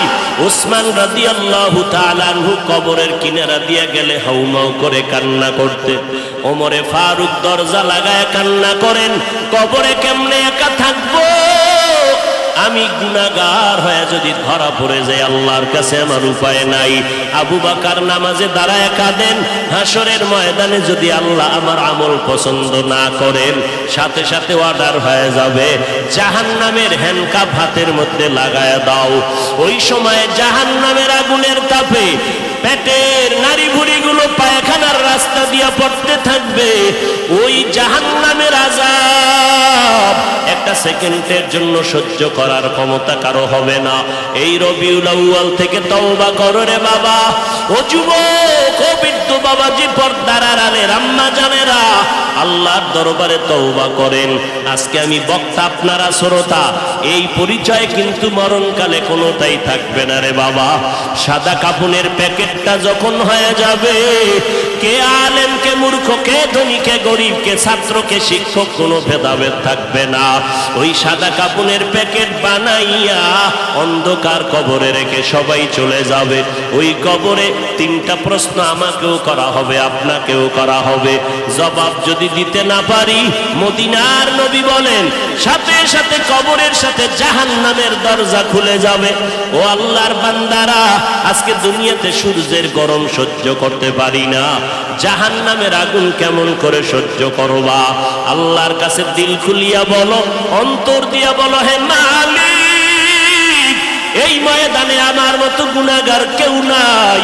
গুনার কারণে আমার হাত না পাক, চোখ না পাক, অন্তর না পাক। আল্লাহ, তুমি আমাকে মাফ করে দাও। আল্লাহ, ও আল্লাহ, নবীর চিনতে পারি নাই, নবীর সুন্নতের মালা গলায় লাগাইতে পারি নাই রে আল্লাহ। মানুষ কত সম্মান করে, হুজুর বলিয়া সম্মান করে। কত বুড়া বুড়া মানুষ পানির বোতল নিয়ে এসে কয়, হুজুর পানিতে দম করেন, আমার ঘরে অসুস্থ রোগী পড়ে আছে। কত বিশ্বাস নিয়ে আসলো যে আমার পানি পড়ার কারণে অসুস্থ রোগীটা সুস্থ হয়ে যাবে। কিন্তু ওই লোকটা জানেন আমি কত বড় গুনাহগার। আমার গুনার খবর যদি জানতো, কেউ আমার কাছে এসে পানির জন্য দাঁড়ায় থাকতো না রে আল্লাহ। ও আল্লাহ, আপনি জানেন আমি কত বড় অপরাধী। আমার গুনার খবর আমার মা বাবা ভাই বোনেরা কেউ জানে না, আপনি জানেন রে আল্লাহ। জানার পরেও তো রাগ করিয়া পানি বন্ধ করেন নাই, বাতাস বন্ধ করেন নাই। আজকে এই ময়দানের মধ্যে মনে হয় আমার মতো গুনাহগার কেউ নাই। তওবার নিয়ত করে ফেললাম রে আল্লাহ, জীবনে আর নামাজ ছাড়বো না, বেপরদায় চলবো না, আর মা বাবাকে কষ্ট দিব না, উলামায়ে আহলে হকের বিরুদ্ধে যাব না। আল্লাহর কাছে তওবার নিয়ত যদি করে দুফোঁটা চোখের পানি ছেড়ে দাও, আল্লাহ বলেন আমি সাথে সাথে তোমার জীবনের গুনাহগুলো মাফ করে দিব। ও আল্লাহর বান্দারা, চোখের পানি নাই, গুনার কারণে দিলটা পাথর হয়ে গেল। আল্লাহর মোহাব্বত নাই, চোখে পানি নাই। আল্লাহর কাছে তৌফিক চাও রে আল্লাহ। কান্নাওয়ালা চক্ষু দান করে দাও, জিকিরওয়ালা জিহ্বা দান করো, আখিরাতের ফিকিরওয়ালা কলব দান করো। ও দয়ার মালিক, আর নবীর তরিকার বাহিরে চলবো না, আর উলামায়ে আহলে হকের বিরুদ্ধে যাব না, মা বাবার বিরুদ্ধে যাব না। গুনগুন করে কান্না করতে আমি বলতাম, নবী কেন কাঁদেন? আমি আয়েশার কোনো বেয়াদবির কারণে কাঁদেন নাকি? বলে না রে আয়েশা, কাঁদি না। কেন কাঁদি জানো? আমার অন্তরে যখন খাদিজার কথা মনে পড়ে যায়, আমি চোখের পানি ধরে রাখতে পারি না রে আয়েশা। কারণ তোমারে বুঝাইতে পারবো না রে আয়েশা, তুমি আমার সুখের দিনের বিবি, আর খাদিজা আমার দুঃখের সময়ের বিবি। যেই সময় মক্কা নগরীতে আমার ঘর নাই, বাড়ি নাই, আমার মা নাই, আমার বাবা নাই, আমি বাবা বলে ডাকতে পারি না, আমি অসহায়। আমার ঘর নাই, বাড়ি নাই, টাকা নাই, পয়সা নাই, আমি মুহাম্মদ বড় গরিব, আমি বড় এতিম। ওই সময় খাদিজা আমাকে স্বামী বলে বরণ করে নিয়েছে। দুই স্বামী বিদায়ের পর খাদিজা আমাকে তৃতীয় স্বামী হিসাবে গ্রহণ করেছে। আমার খাদিজার জীবদ্দশায় মুহাম্মদ কোথাও বিবাহ করি নাই। খাদিজা 40 বছরের নারী, আমি 25 বছরের মুহাম্মদ বিয়ে করেছিলাম। আমার যত সন্তান মারিয়া নামের স্ত্রী থেকে, মারিয়া কিবতিয়া নামের স্ত্রী থেকে মাত্র একটা সন্তান আছে, ছেলে, আর বাকি 4টা মেয়ে, 3টা ছেলে সন্তান খাদিজার গর্ভ থেকে আসছে। আমার কলিজার কন্যা ফাতেমা খাদিজার 4 নম্বরের সন্তান, ছোট কন্যা আমার। আমি দিনের দাওয়াত দিয়া মানুষের বাড়ি বাড়ি দৌড়াইতাম, আবার রাতের বেলা ঘরের দরওয়াজায় গিয়ে সালাম দিতাম, সাথে সাথে দরজা খুলতো। জিজ্ঞাসা করতাম, খাদিজা আপনি কি রাতের গভীরে ঘুমান না? বলে কসম আল্লাহর ঘুমাই। খাদিজা বলতেন, ও নবী আপনি, আমি জানি আপনার মা নাই, আপনার বাবা নাই, আমি 2টা স্বামী বিদায় করার পরে আপনাকে গ্রহণ করে নিয়েছি। আর যদি আপনার মা বেঁচে থাকতেন আপনাকে বাইরে রেখে ঘুমাইতে পারতেন না। কারণ সন্তান কখনো মাকে বাহিরে ঘোরাফেরার মধ্যে রেখে মা ঘুমাতে পারে না। ও সন্তানেরা, তুমি জানো না যে তোমার মা তোমার অপেক্ষায় বসে আছে? টাইমের একটু বেশি হয়ে গেলে মায়ের কলিজা আঘাত করে, কই গেল আমার সন্তান? টেলিফোন নিয়ে ব্যস্ত। এরে বাবা কই গেছ? আমি মা তোর অপেক্ষায় আছি, খানাও খাই নাই, ঘুমাই নাই। ওই খাদিজা আমাকে সান্ত্বনা দেয়, ও নবী আপনি যতক্ষণ ঘরে আসেন না, আমি খাদিজার দরওয়াজার কিনারায় দাঁড়ায় অপেক্ষা করি। নবী আসবেন, আমি দরজা খুলব, দেরি হলে নবী কষ্ট পাবেন। আমি ঘুমাই না রে নবী, আপনার অপেক্ষায় রাত্র কাটাই, স্বামীর অপেক্ষা করি আমি। নবী আমার কখন ঘরে আসবে? আয়েশা তুমি জানো না, মক্কার অদূরে হেরা পাহাড়ের চূড়া বড় অনেক উঁচা, অনেক উঁচা। ওই হেরা পাহাড়ে আমি মুহাম্মদ, কোনো সিঁড়ি নাই, দোকান নাই, একা একা যাইতাম। দুশ্মন জঙ্গল, পাথরওয়ালা পথ। আমি মুহাম্মদ ওই পাহাড়ের চূড়ায় উঠে নিচে একটা গর্তের মধ্যে ইবাদতে রাত কাটাইতাম, দিন কাটাইতাম, সপ্তাহে সপ্তাহ। ওই সময় মাঝে মাঝে দেখতাম আমার বিবি খাদিজা মহিলা মানুষ হইয়া, আমি স্বামীর মহব্বতে ওই পাহাড়, এত উঁচু পাহাড়, খাদিজা মহিলা ওই উঁচু পাহাড় বে বে বে বে উপরে উঠিয়া আমি মুহাম্মদের নাস্তা পৌঁছাইয়া দিত। ওই খাদিজার কথা মনে পড়লে আমি মুহাম্মদ সহ্য করতে পারি না রে আয়েশা। ওই খাদিজার কথা মনে আসলে চোখের পানি পড়তে থাকে। ও আয়েশা, আমার মুহাম্মদের জিন্দেগি বড় কঠিন জিন্দেগি। আমার বংশের লোকেরা আমারে মক্কায় থাকতে দেয় না। এক সময় আমাকে 2.5 বছর থেকে 3 বছর পর্যন্ত শিয়াবে আবু তালিবের মধ্যে গৃহবন্দী করে রেখেছি।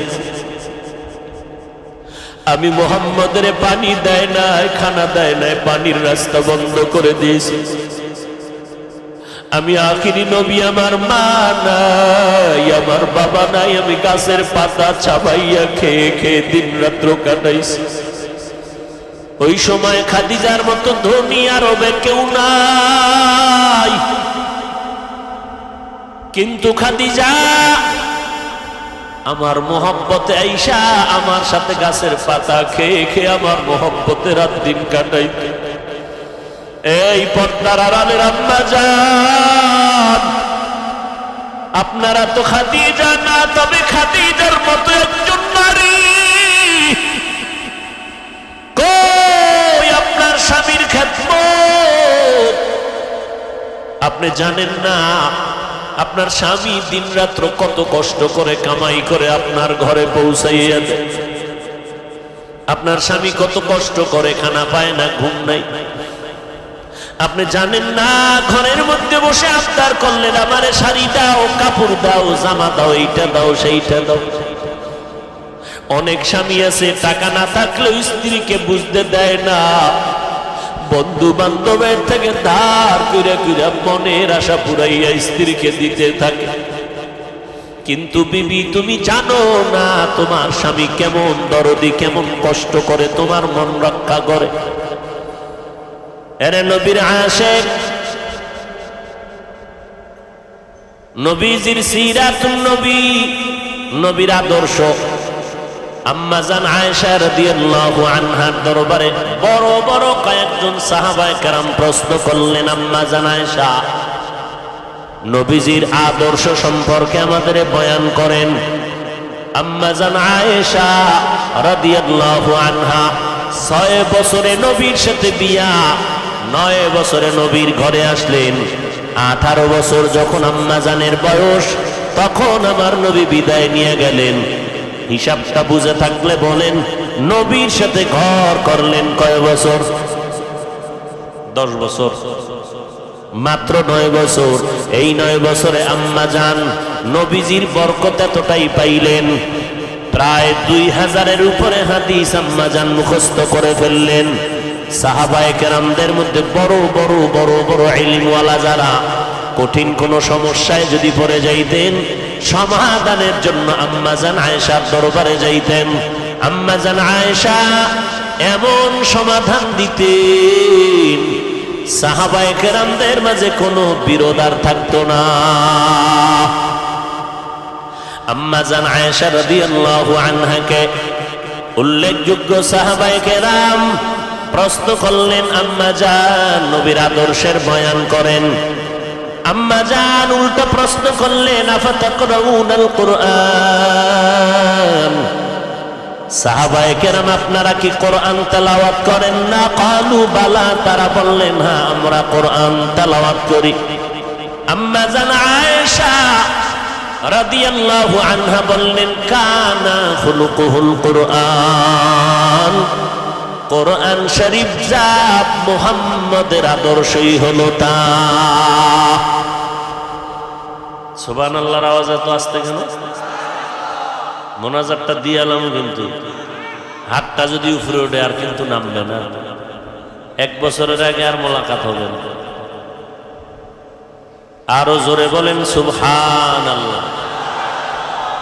একবার সুবহানাল্লাহ বললেন, দাম আছে না নাই? জান্নাতের মধ্যে বিশাল একটা গাছ হয়ে গেল। এত বিশাল একটা ফলের গাছ, দ্রুতগামী বাহন যদি দৌড়ায় 500 বছর দৌড়াইয়াও গাছের ছায়া শেষ করতে পারবে না। গর্তাওয়াকুল মিকুনি হারস বহশাম মেরা সানাদ রিজকে তু আজলা মাকাম। আল্লাহর উপরে ভরসা করে বান্দা চলো, আল্লাহই যথেষ্ট হয়ে যাবে, কোনো পেরেশানি নাই। আম্মা জান আয়েশা বললেন, নবীর আদর্শই হলো কোরআন। এজন্য মুফাসসিরিনে কেরাম বলেন, রব্বুল আলামিন জমিনের মধ্যে 2টা কোরআন নাজিল করেছেন। জোরে বলেন কয়টা? এক কোরআন হলো থিওরিক্যাল কোরআন, আর একটা কোরআন হলো প্র্যাকটিক্যাল কোরআন। থিওরিক্যাল কোরআন আমাদের হাতে এখনো আছে, প্র্যাকটিক্যাল কোরআন রবিউল আউয়ালে বিদায় নিয়েছে। রাহমাতুল লিল আলামিন প্র্যাকটিক্যাল কোরআন, আর আমরা যে কোরআন তেলাওয়াত করি এটা হলো থিওরিক্যাল কোরআন। আম্মা জান আয়েশা বললেন, নবীর আদর্শ যদি দেখতে চাও কোরআনের দিকে নজর দাও। কোরআন এমন দামি, আমার রাসূল তেমন দামি। আল্লাহ বলেন, কোরআন আমি যেমন হেফাজতের জিম্মাদারি নিয়েছি, আমার বন্ধু মুহাম্মদেরও আমি আল্লাহর জিম্মাদারি নিয়েছি হেফাজতের। ওয়াল্লাহু ইয়াসিমুকা মিনান নাস। আমার নবীর কোনো গুনাহ নাই, কোরআনের দিকে তাকাইলে যেমন সওয়াব, আমার নবী মুহাম্মদের দিকে তাকাইলেও বান্দা আমল নামায় সওয়াব। শুধু সওয়াব না, বান্দা নজর দিবি, এক সপ্তাহের ক্ষুধা নিবারণ হয়ে যাবে। আমার নবীর চেহারা এত সুন্দর, আম্মা জান আয়েশা রাদিয়াল্লাহু আনহা বলেন, ঘরের মধ্যে এশার নামাজের পরে আমি আয়েশা একটা সুই সুতা নিয়ে কাজ করতেছিলাম। হঠাৎ করে বাতির তেল শেষ হয়ে গেল, সুইটাও পড়ে গেল। তালাশ কোথায় করব, অন্ধকার। কামলেওয়ালা নবী আমার ঘরের মধ্যে প্রবেশ করলেন রাতের আধারে। মদিনাওয়ালা নবীর চেহারা মুবারকে আলোকিত হয়ে গেল আমার ঘর। আর নবীর চেহারার আলোতে আমি সুইটা দেখলাম খুঁটির গোড়ায় পড়ে আছে, আমি হাতে নিয়ে নিলাম। কেমন মায়ার নবী আমার, আমার নবী এত সুন্দর। সাহাবী বলেন, আমি পূর্ণিমা চাঁদের দিকে নজর দিলাম, আমার মায়ার নবীর চেহারা মুবারকের দিকে নজর দিলাম। নজর দিয়া তাকাইয়া দেখি আসমানের চাঁদের থেকে আমার নবীর চেহারা বড় উজ্জ্বল। নবী কেমনে পানি পান করেন সাহাবায়ে কেরাম দেখেন আর শিখেন। নবী কেমনে জুতো পরেন সাহাবায়ে কেরাম দেখেন আর শিখেন। আবার সাহাবায়ে কেরামদের দেখার পর তাবেঈনরা দেখে দেখে দেখে দেখে আমল করেছেন। তাবেঈনদেরকে দেখিয়ে দেখিয়ে তাবেঈনরা আমল করেছেন। কোরআন হাদিস জানার পর তাবেঈনদেরকে দেখে দেখে উলামায়ে মুতাকাদ্দিমিনরা আমল করেছেন। উলামায়ে মুতাকাদ্দিমিনদেরকে দেখে দেখে উলামায়ে মুতাআখিরিনরা আমল করেছেন। উলামায়ে মুতাআখিরিনদেরকে দেখে দেখে আমাদের মুরব্বিরা আমল করেছেন। আমরা আমাদের উস্তাদদেরকে দেখে দেখে আমরা আমল করেছি। জানতে পারলাম হাদিসে আছে নখ কাটা সুন্নত। কেমনে কাটবা, আলেম না দেখলে পারবা না। ও বান্দা, চুল কাটা নবীর সুন্নত, কেমনে তুমি কাটবা, কিতাব দেখলে বুঝবা না, আলেম লাগবে। উলামায়ে কেরাম যেইভাবে দেখাইবেন ওইভাবে পড়বা। পোশাকের মধ্যে নবীর সুন্নাত কেমনে পড়বা, উলামায়ে আহলে হকের কাছে যাও। উলামায়ে আহলে হক যেই পোশাক পরবে, এই পোশাকটাই হলো মদিনাওয়ালা নবীর পোশাক। আর নবীর সুন্নাত দুইটা জিনিস যদি আঁকড়ে ধরো, কোনো ভয় নাই, কোনো চিন্তা নাই। আল্লাহ বলেন, আমি বিনা হিসাবে তোমারে জান্নাতের মেহমান বানায় দিব। এরে নবীর আশিক, নবী উত্তম আদর্শ নিয়ে জমিনের মধ্যে পদার্পণ করলেন মক্কা নগরীতে। এমন একটা টাইম, যেই সময় মক্কার মানুষের মতো খারাপ মানুষ এই জমিনের কোথাও ছিল না। এত বড় খারাপ, নারী আর পুরুষ উলঙ্গ হইয়া বাইতুল্লাহ তাওয়াফ করে, ভেতরে মূর্তি বসানো। বিয়া শাদীর কোনো নিয়ম নাই। যুবক যুবতী অবাধে চলাফেরা করে, যখন তখন জিনায় লিপ্ত হয়ে যায়, কোনো বাধা নাই।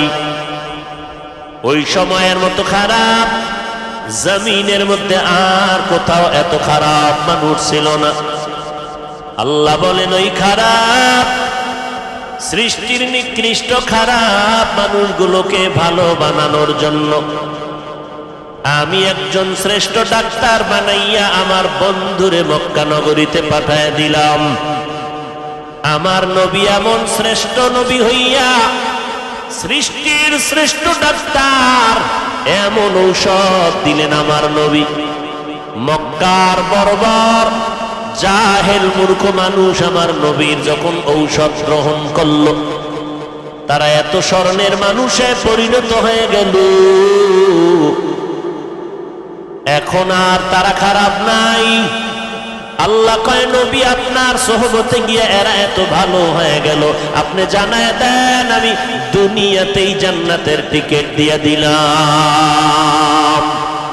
আতিনা ফি দারে দুনিয়া না হাসান আতিনা ফি দারে উকবানা হাসান ইয়া গিয়াসাল মুস্তাগীসিন ইহদিনা লাফতিখারা বিল উলুমে ওয়াল গিনা। নবীর আদর্শ গ্রহণ করলেন আবু বকর। আবু বকর কেমন দামি! মদিনার নবী বলেন, আমার উম্মত মুমিনের সব নেক আমল যদি এক পাল্লায় দেওয়া হয়, আবু বকরের নেকের পাল্লা অনেক ভারী হয়ে যাবে। ঘুমাইতেছেন আপনারা? আবু বকরের দাম কত?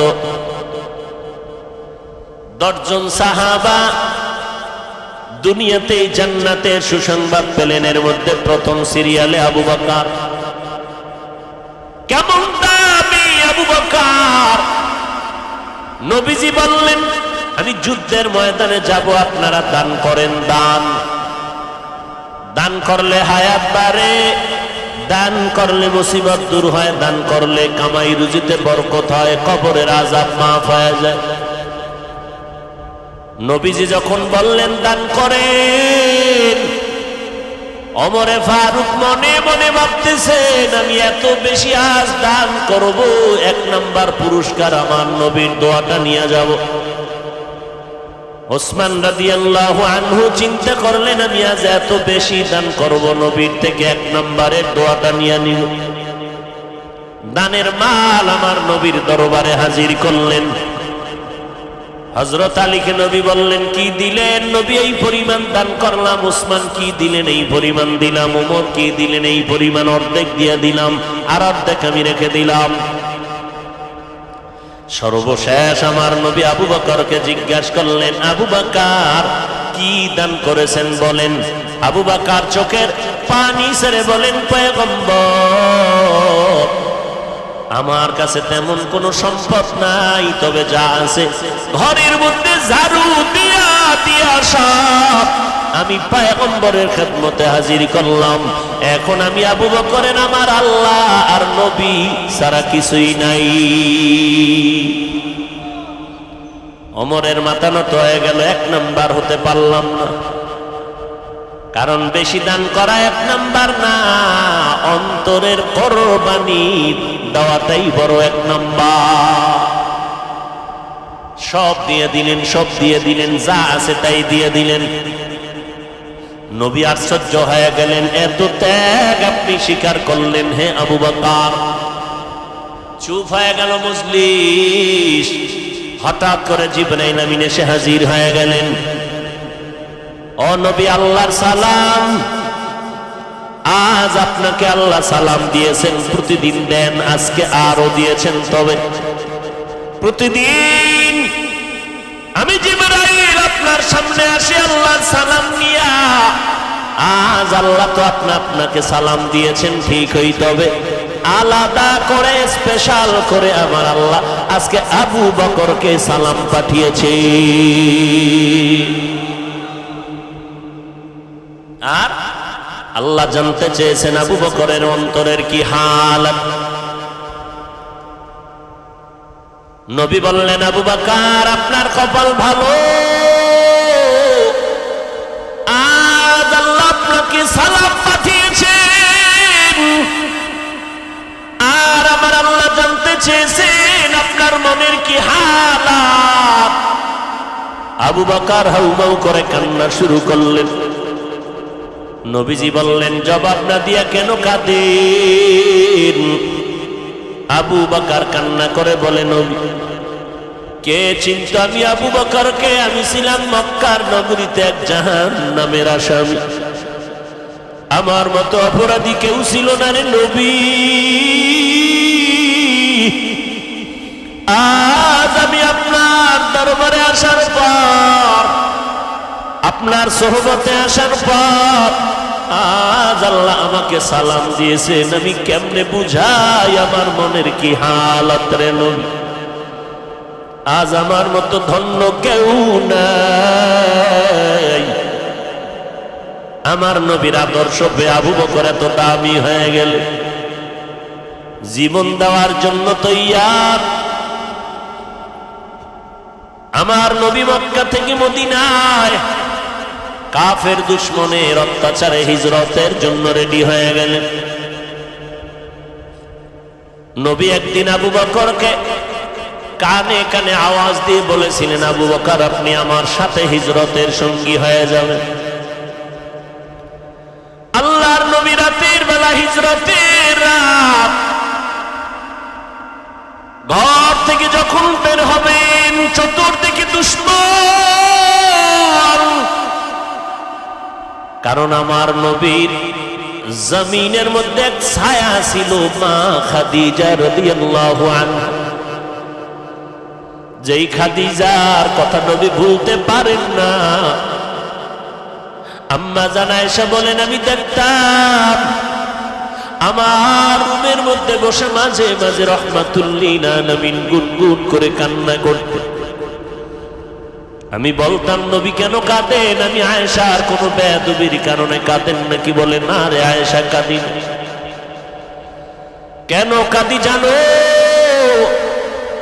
আমার অন্তরে যখন খাদিজার কথা মনে পড়ে যায়, আমি চোখের পানি ধরে রাখতে পারি না রে আয়েশা। কারণ তোমারে বুঝাইতে পারবো না রে আয়েশা, তুমি আমার সুখের দিনের বিবি, আর খাদিজা আমার দুঃখের সময়ের বিবি। যেই সময় মক্কা নগরীতে আমার ঘর নাই, বাড়ি নাই, আমার মা নাই, আমার বাবা নাই, আমি বাবা বলে ডাকতে পারি না, আমি অসহায়। আমার ঘর নাই, বাড়ি নাই, টাকা নাই, পয়সা নাই, আমি মুহাম্মদ বড় গরিব, আমি বড় এতিম। ওই সময় খাদিজা আমাকে স্বামী বলে বরণ করে নিয়েছে। দুই স্বামী বিদায়ের পর খাদিজা আমাকে তৃতীয় স্বামী হিসেবে গ্রহণ করেছে। আমার খাদিজার জীবদ্দশায় মুহাম্মদ কোথাও বিবাহ করি নেই। খাদিজা 40 বছরের নারী, আমি 25 বছরের মুহাম্মদ বিয়ে করেছি। আমার যত সন্তান মারিয়া নামের স্ত্রী থেকে, মারিয়া কিবতিয়া নামের স্ত্রী থেকে মাত্র একটা সন্তান আছে, ছেলে, আর বাকি 4টা মেয়ে, 3টা ছেলে সন্তান খাদিজার গর্ভ থেকে আসছে।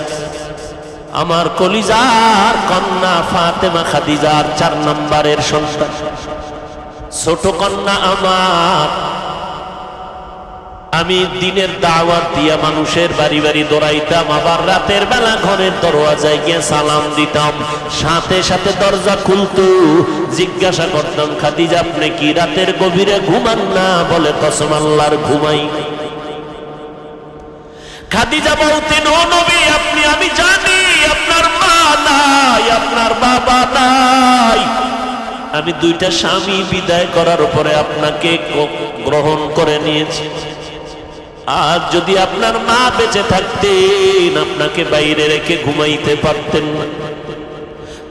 কারণ সন্তান কখনো মাকে বাহিরে ঘোরাফেরার মধ্যে রেখে মা ঘুমাতে পারে না।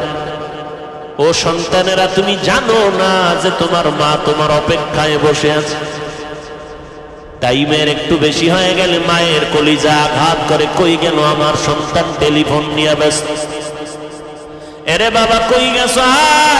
আমি মা তোর অপেক্ষায় আছি, খানাও খাই নাই, ঘুমাই নাই।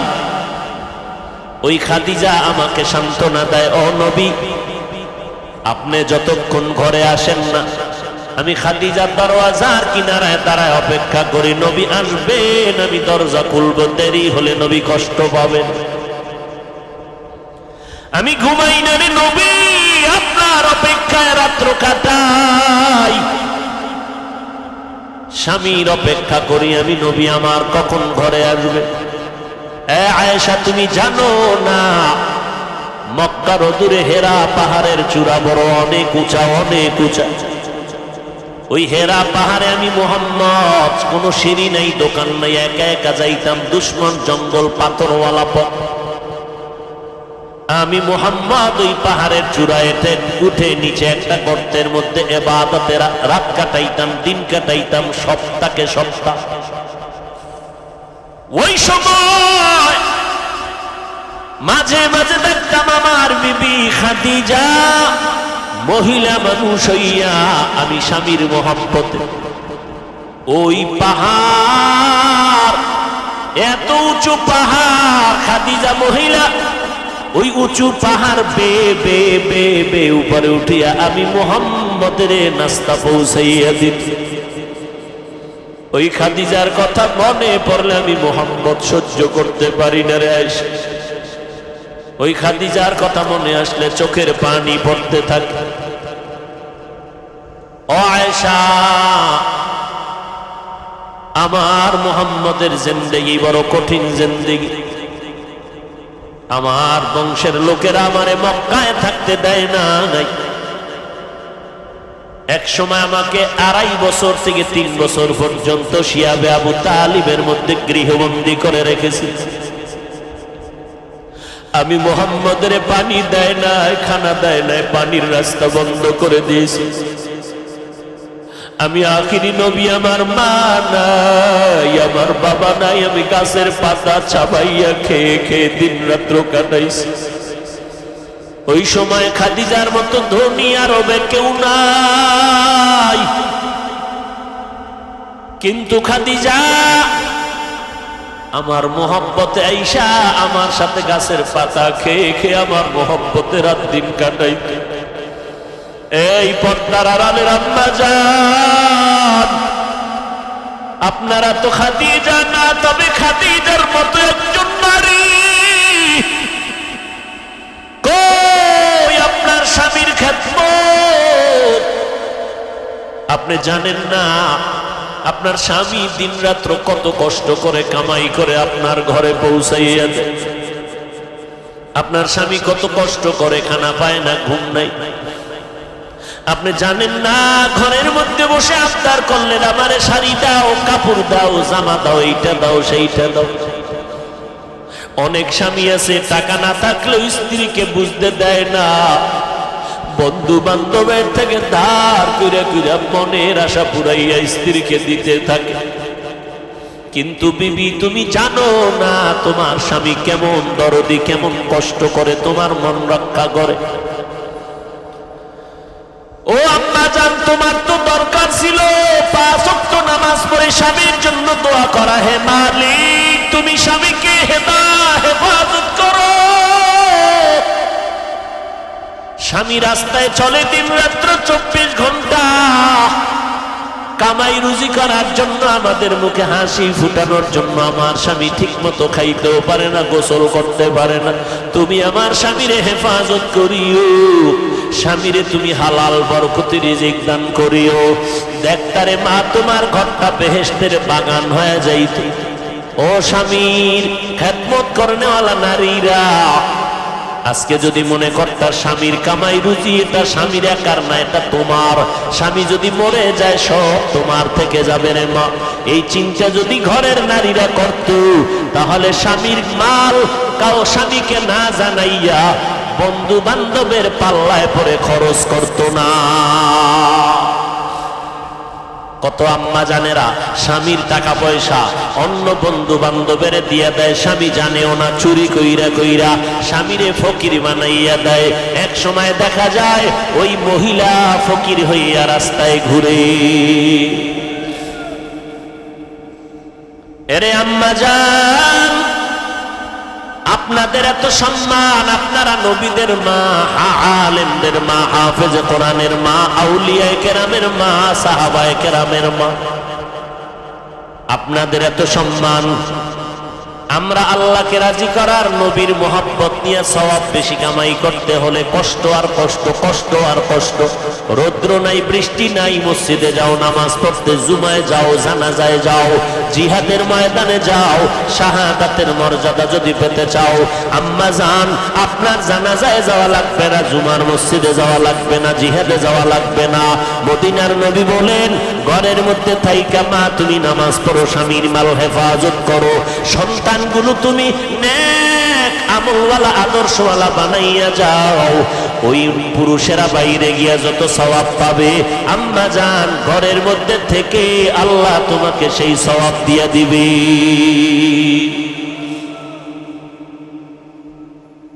কয়দিন আর স্বামীর ঘরে বসে রং তামাশা করবা, সাদা কাফন রেডি হয়ে যাইতেছে। যেদিন তোমার বাড়ির দরজা আজরাইল বাঁশিতে সিগন্যাল দিয়া দিবে, কই পালাইবারে আম্মা জান, ছেলে মা মা বলে কাঁদবে আর জবানে আওয়াজ হবে না রে মা। তোমার কাপড় খুলে সবাই 5টা সাদা কাপড়ের প্যাকেট বানাইয়া যখন কবরে নিবে, বাচ্চাগুলো আম্মু আম্মু বলে চিল্লায় কাঁদবে, মা তুমি আর জবাব দিতে পারবা না। তোমার বাচ্চাগুলো এতিম, ঈদের সময় সব সন্তানেরা মা বাবাকে নিয়ে আনন্দ করবে, তোমার সন্তান আনন্দ পাবে না, কারণ ও মা হারা, ডানে বামে মাকে পাবে না।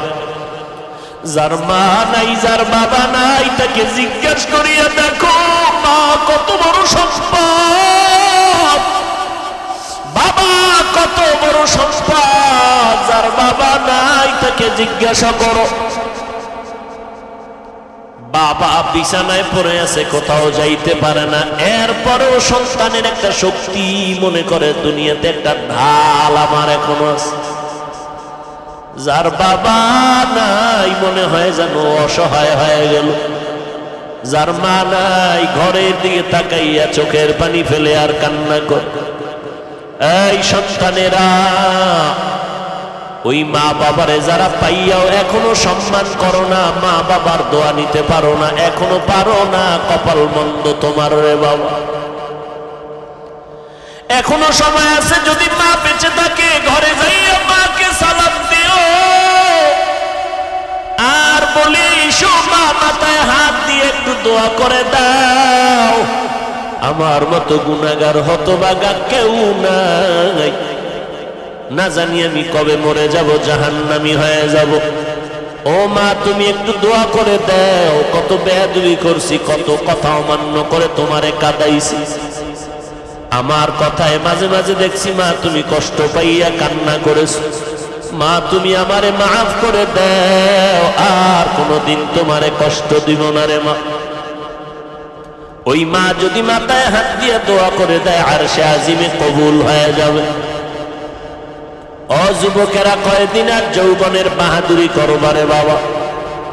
এই মহামারীতে করোনায় কত মানুষ চলে গেল, কত যুবক চলে গেল। ও আল্লাহর বান্দারা, নবীর আদর্শের মালা গলায় লাগাও। মায়ার নবীর আদর্শের টুপি আজকে দিলাম, ১৫০০ বছর হয়ে গেল নবীরে পাইলাম, কিন্তু নবীর আদর্শের টুপি আর দাড়ি আর কোরআন পড়ার কারণে আজ আল্লাহ কত সম্মানের চেয়ারে বসাইছি। আমার নিজের বাহাদুরি না, পয়গম্বরের আদর্শের বরকত আর কিছুই না। ও যুবক, পাও দুইটা যদি আগাইয়া দাও, আমি পায়ে হাত রেখে বলবো কয়দিন আর বাহাদুরি করবা। আমি তোমাকে এই কথা বলি না তুমি আমার মতো হুজুর হও, পাগড়ি বাঁধো, মাদ্রাসায় আসো, স্কুল ছেড়ে দাও, না একবারও না। বরং আমি এই রবিউল আউয়ালে নবীর আদর্শের বয়ান করতে গিয়ে তোমাকে পায়ে ধরে অনুরোধ করব, স্কুলে যারা পড়ো লেখাপড়া বন্ধ করবা না, কলেজে যারা পড়ো লেখাপড়া বন্ধ করবা না। কারণ আমার মাদ্রাসায় তোমার আসার প্রয়োজন নাই, কারণ আমার মাদ্রাসা আলেম ওলামা মুফতি মুহাদ্দিস ছাত্রর অভাব নাই, ভালো ভালো ছাত্র এখনো আছে, অভাব নাই। কিন্তু আমার সোনার বাংলাদেশে মুসলমান আদর্শওয়ালা ডাক্তারের বড় অভাব, মুসলমান আদর্শওয়ালা ইঞ্জিনিয়ারের বড় অভাব, মুসলমান আদর্শবান ডাক্তারের অভাব, প্রফেসরের অভাব, মুসলমান আদর্শবান সাংবাদিকের অভাব, এমপি মন্ত্রীর অভাব, মুসলমান আদর্শবান ওসিএসপিডিসির বড় অভাব। ওখানে লেখাপড়া কইরা বাবা আদর্শবান ডাক্তার হও, আদর্শবান ইঞ্জিনিয়ার হও। আজকে যদি থানায় থানায় আদর্শবান ওসি থাকে, আজকে যদি জেলায় এসপিডিসি আদর্শবান মুসলমান থাকে, আমাদের কোরআনের বয়ান করতে কোনো পেরেশানি লাগবে না। স্কুলে পড়ো, কলেজে পড়ো, তবে নবীর আদর্শের মালা গলায় লাগাও। মা বাবার দোয়া নিয়ে চলো, মা বাবার দোয়া নিয়ে চলো। কলেজে পড়ো, স্কুলে পড়ো, মা বাবার দোয়া নাও, আলেমের পরামর্শ নাও, 5 বেলার নামাজ পড়ো। যদি পেছনে অন্যায় করে থাকো একটু তওবা করে নাও, আর নামাজ ছাড়বা না, বেপরদায় চলবা না। ও যুবকেরা, একটু নজর করো, তোমার আমার মতো যুবক স্কুলে পড়ে নামাজি, কলেজে পড়ে নামাজি আছে না নাই?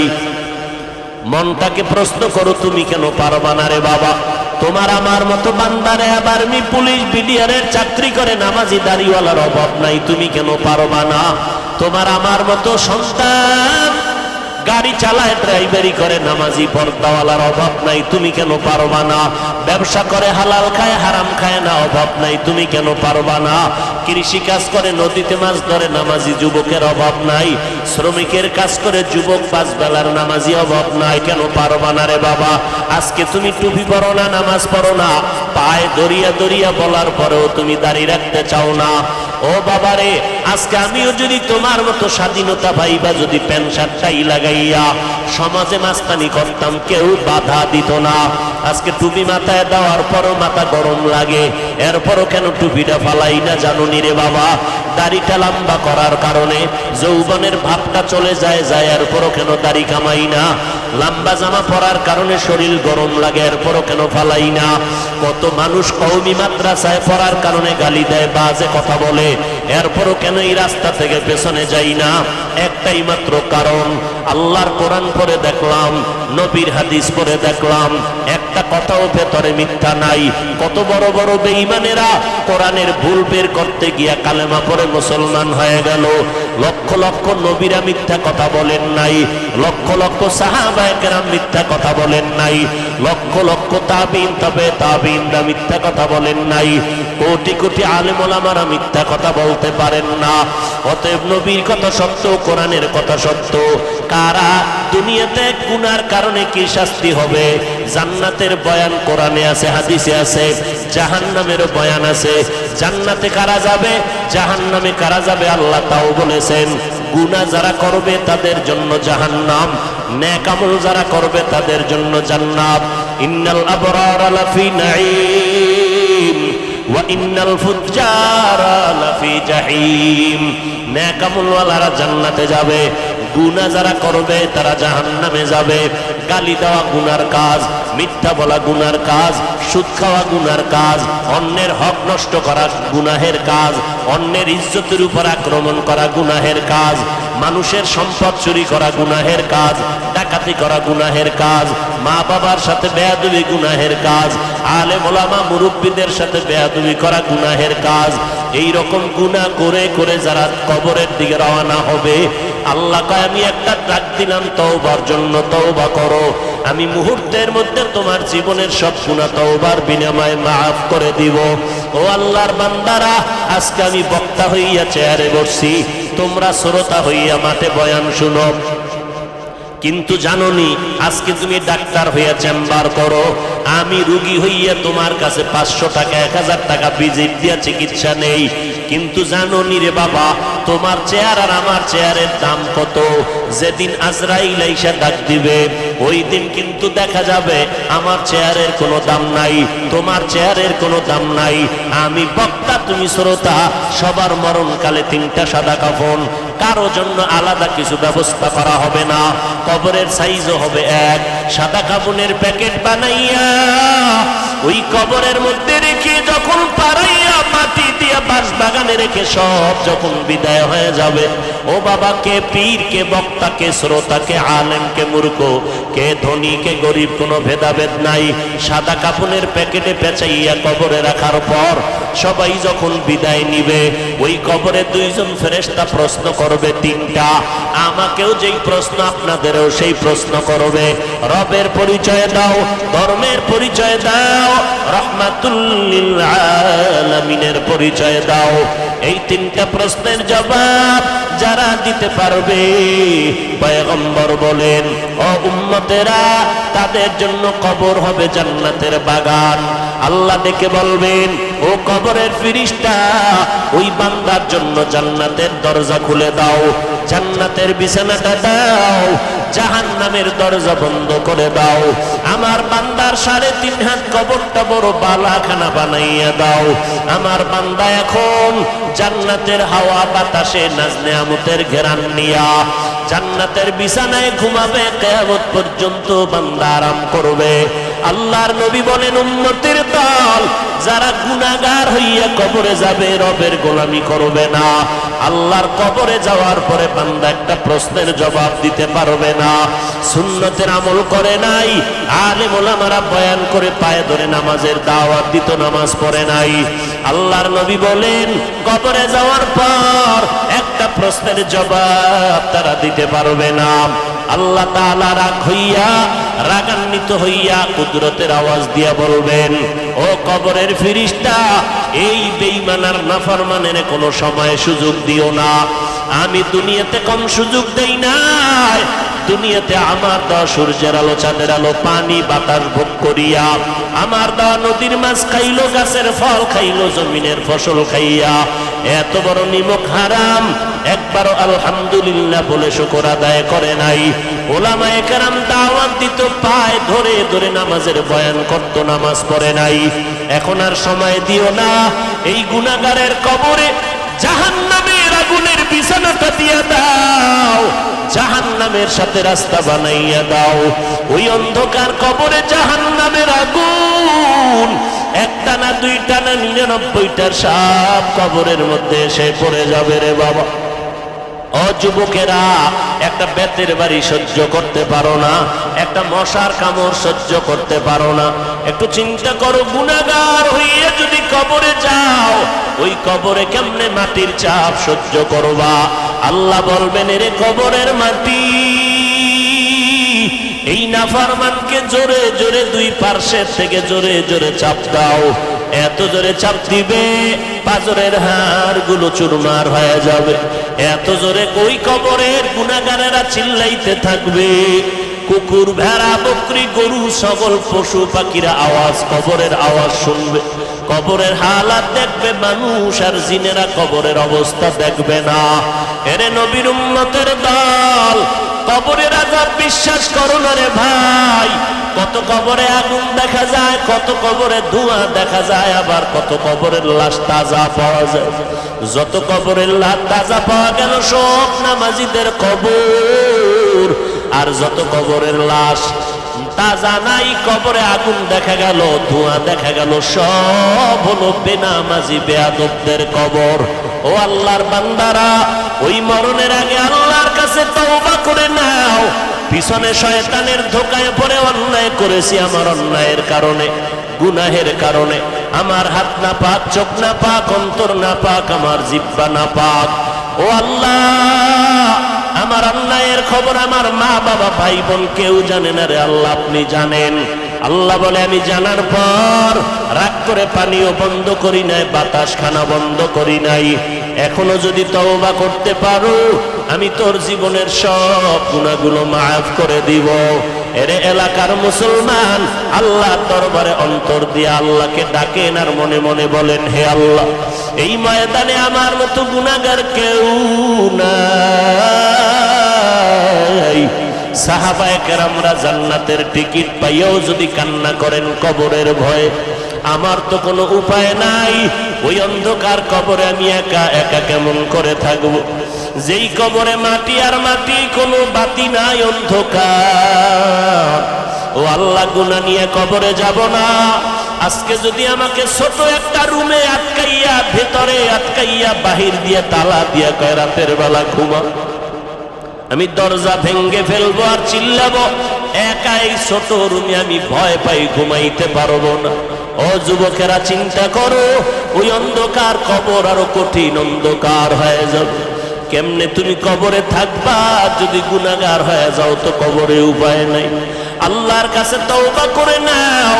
2 ফোঁটা চোখের পানি ছেড়ে দিলটাকে নরম করে আমার আল্লাহর কাছে বলতে থাকো, আল্লাহ, আজকে থেকে নামাজ ছাড়বো না, বেপরদায় চলবো না, মা বাবাকে কষ্ট দিব না, ওলামায়ে কেরামের পরামর্শ নিয়ে আমল করব, দেশ ও জাতির বিরুদ্ধে কোনো ষড়যন্ত্রে লিপ্ত হব না। অন্তরে যদি তওবা করার নিয়ত হয়, মুনাফিকি যদি না থাকে, দুর্বলতা না থাকে, খাঁটি তওবা করার যাদের নিয়ত অন্তরে আছে, 5 বেলার নামাজ ছাড়বো না, নামাজ ছাড়বো না, মা বাবার সাথে বেয়াদবি করব না, উলামায়ে কেরামের সাথে কখনো বেয়াদবি করব না, দেশ ও জাতির বিরোধিতা করব না, নবীর তরিকা মতে চলবো, সুন্নতের আমল করব, নামাজ পড়ব, দাড়িটা লম্বা করব, পর্দায় চলবো। তওবা করার যদি নিয়ত হয়, খাঁটি অন্তরে যদি নিয়তের অন্তরে তওবার নিয়ত থাকে, আমার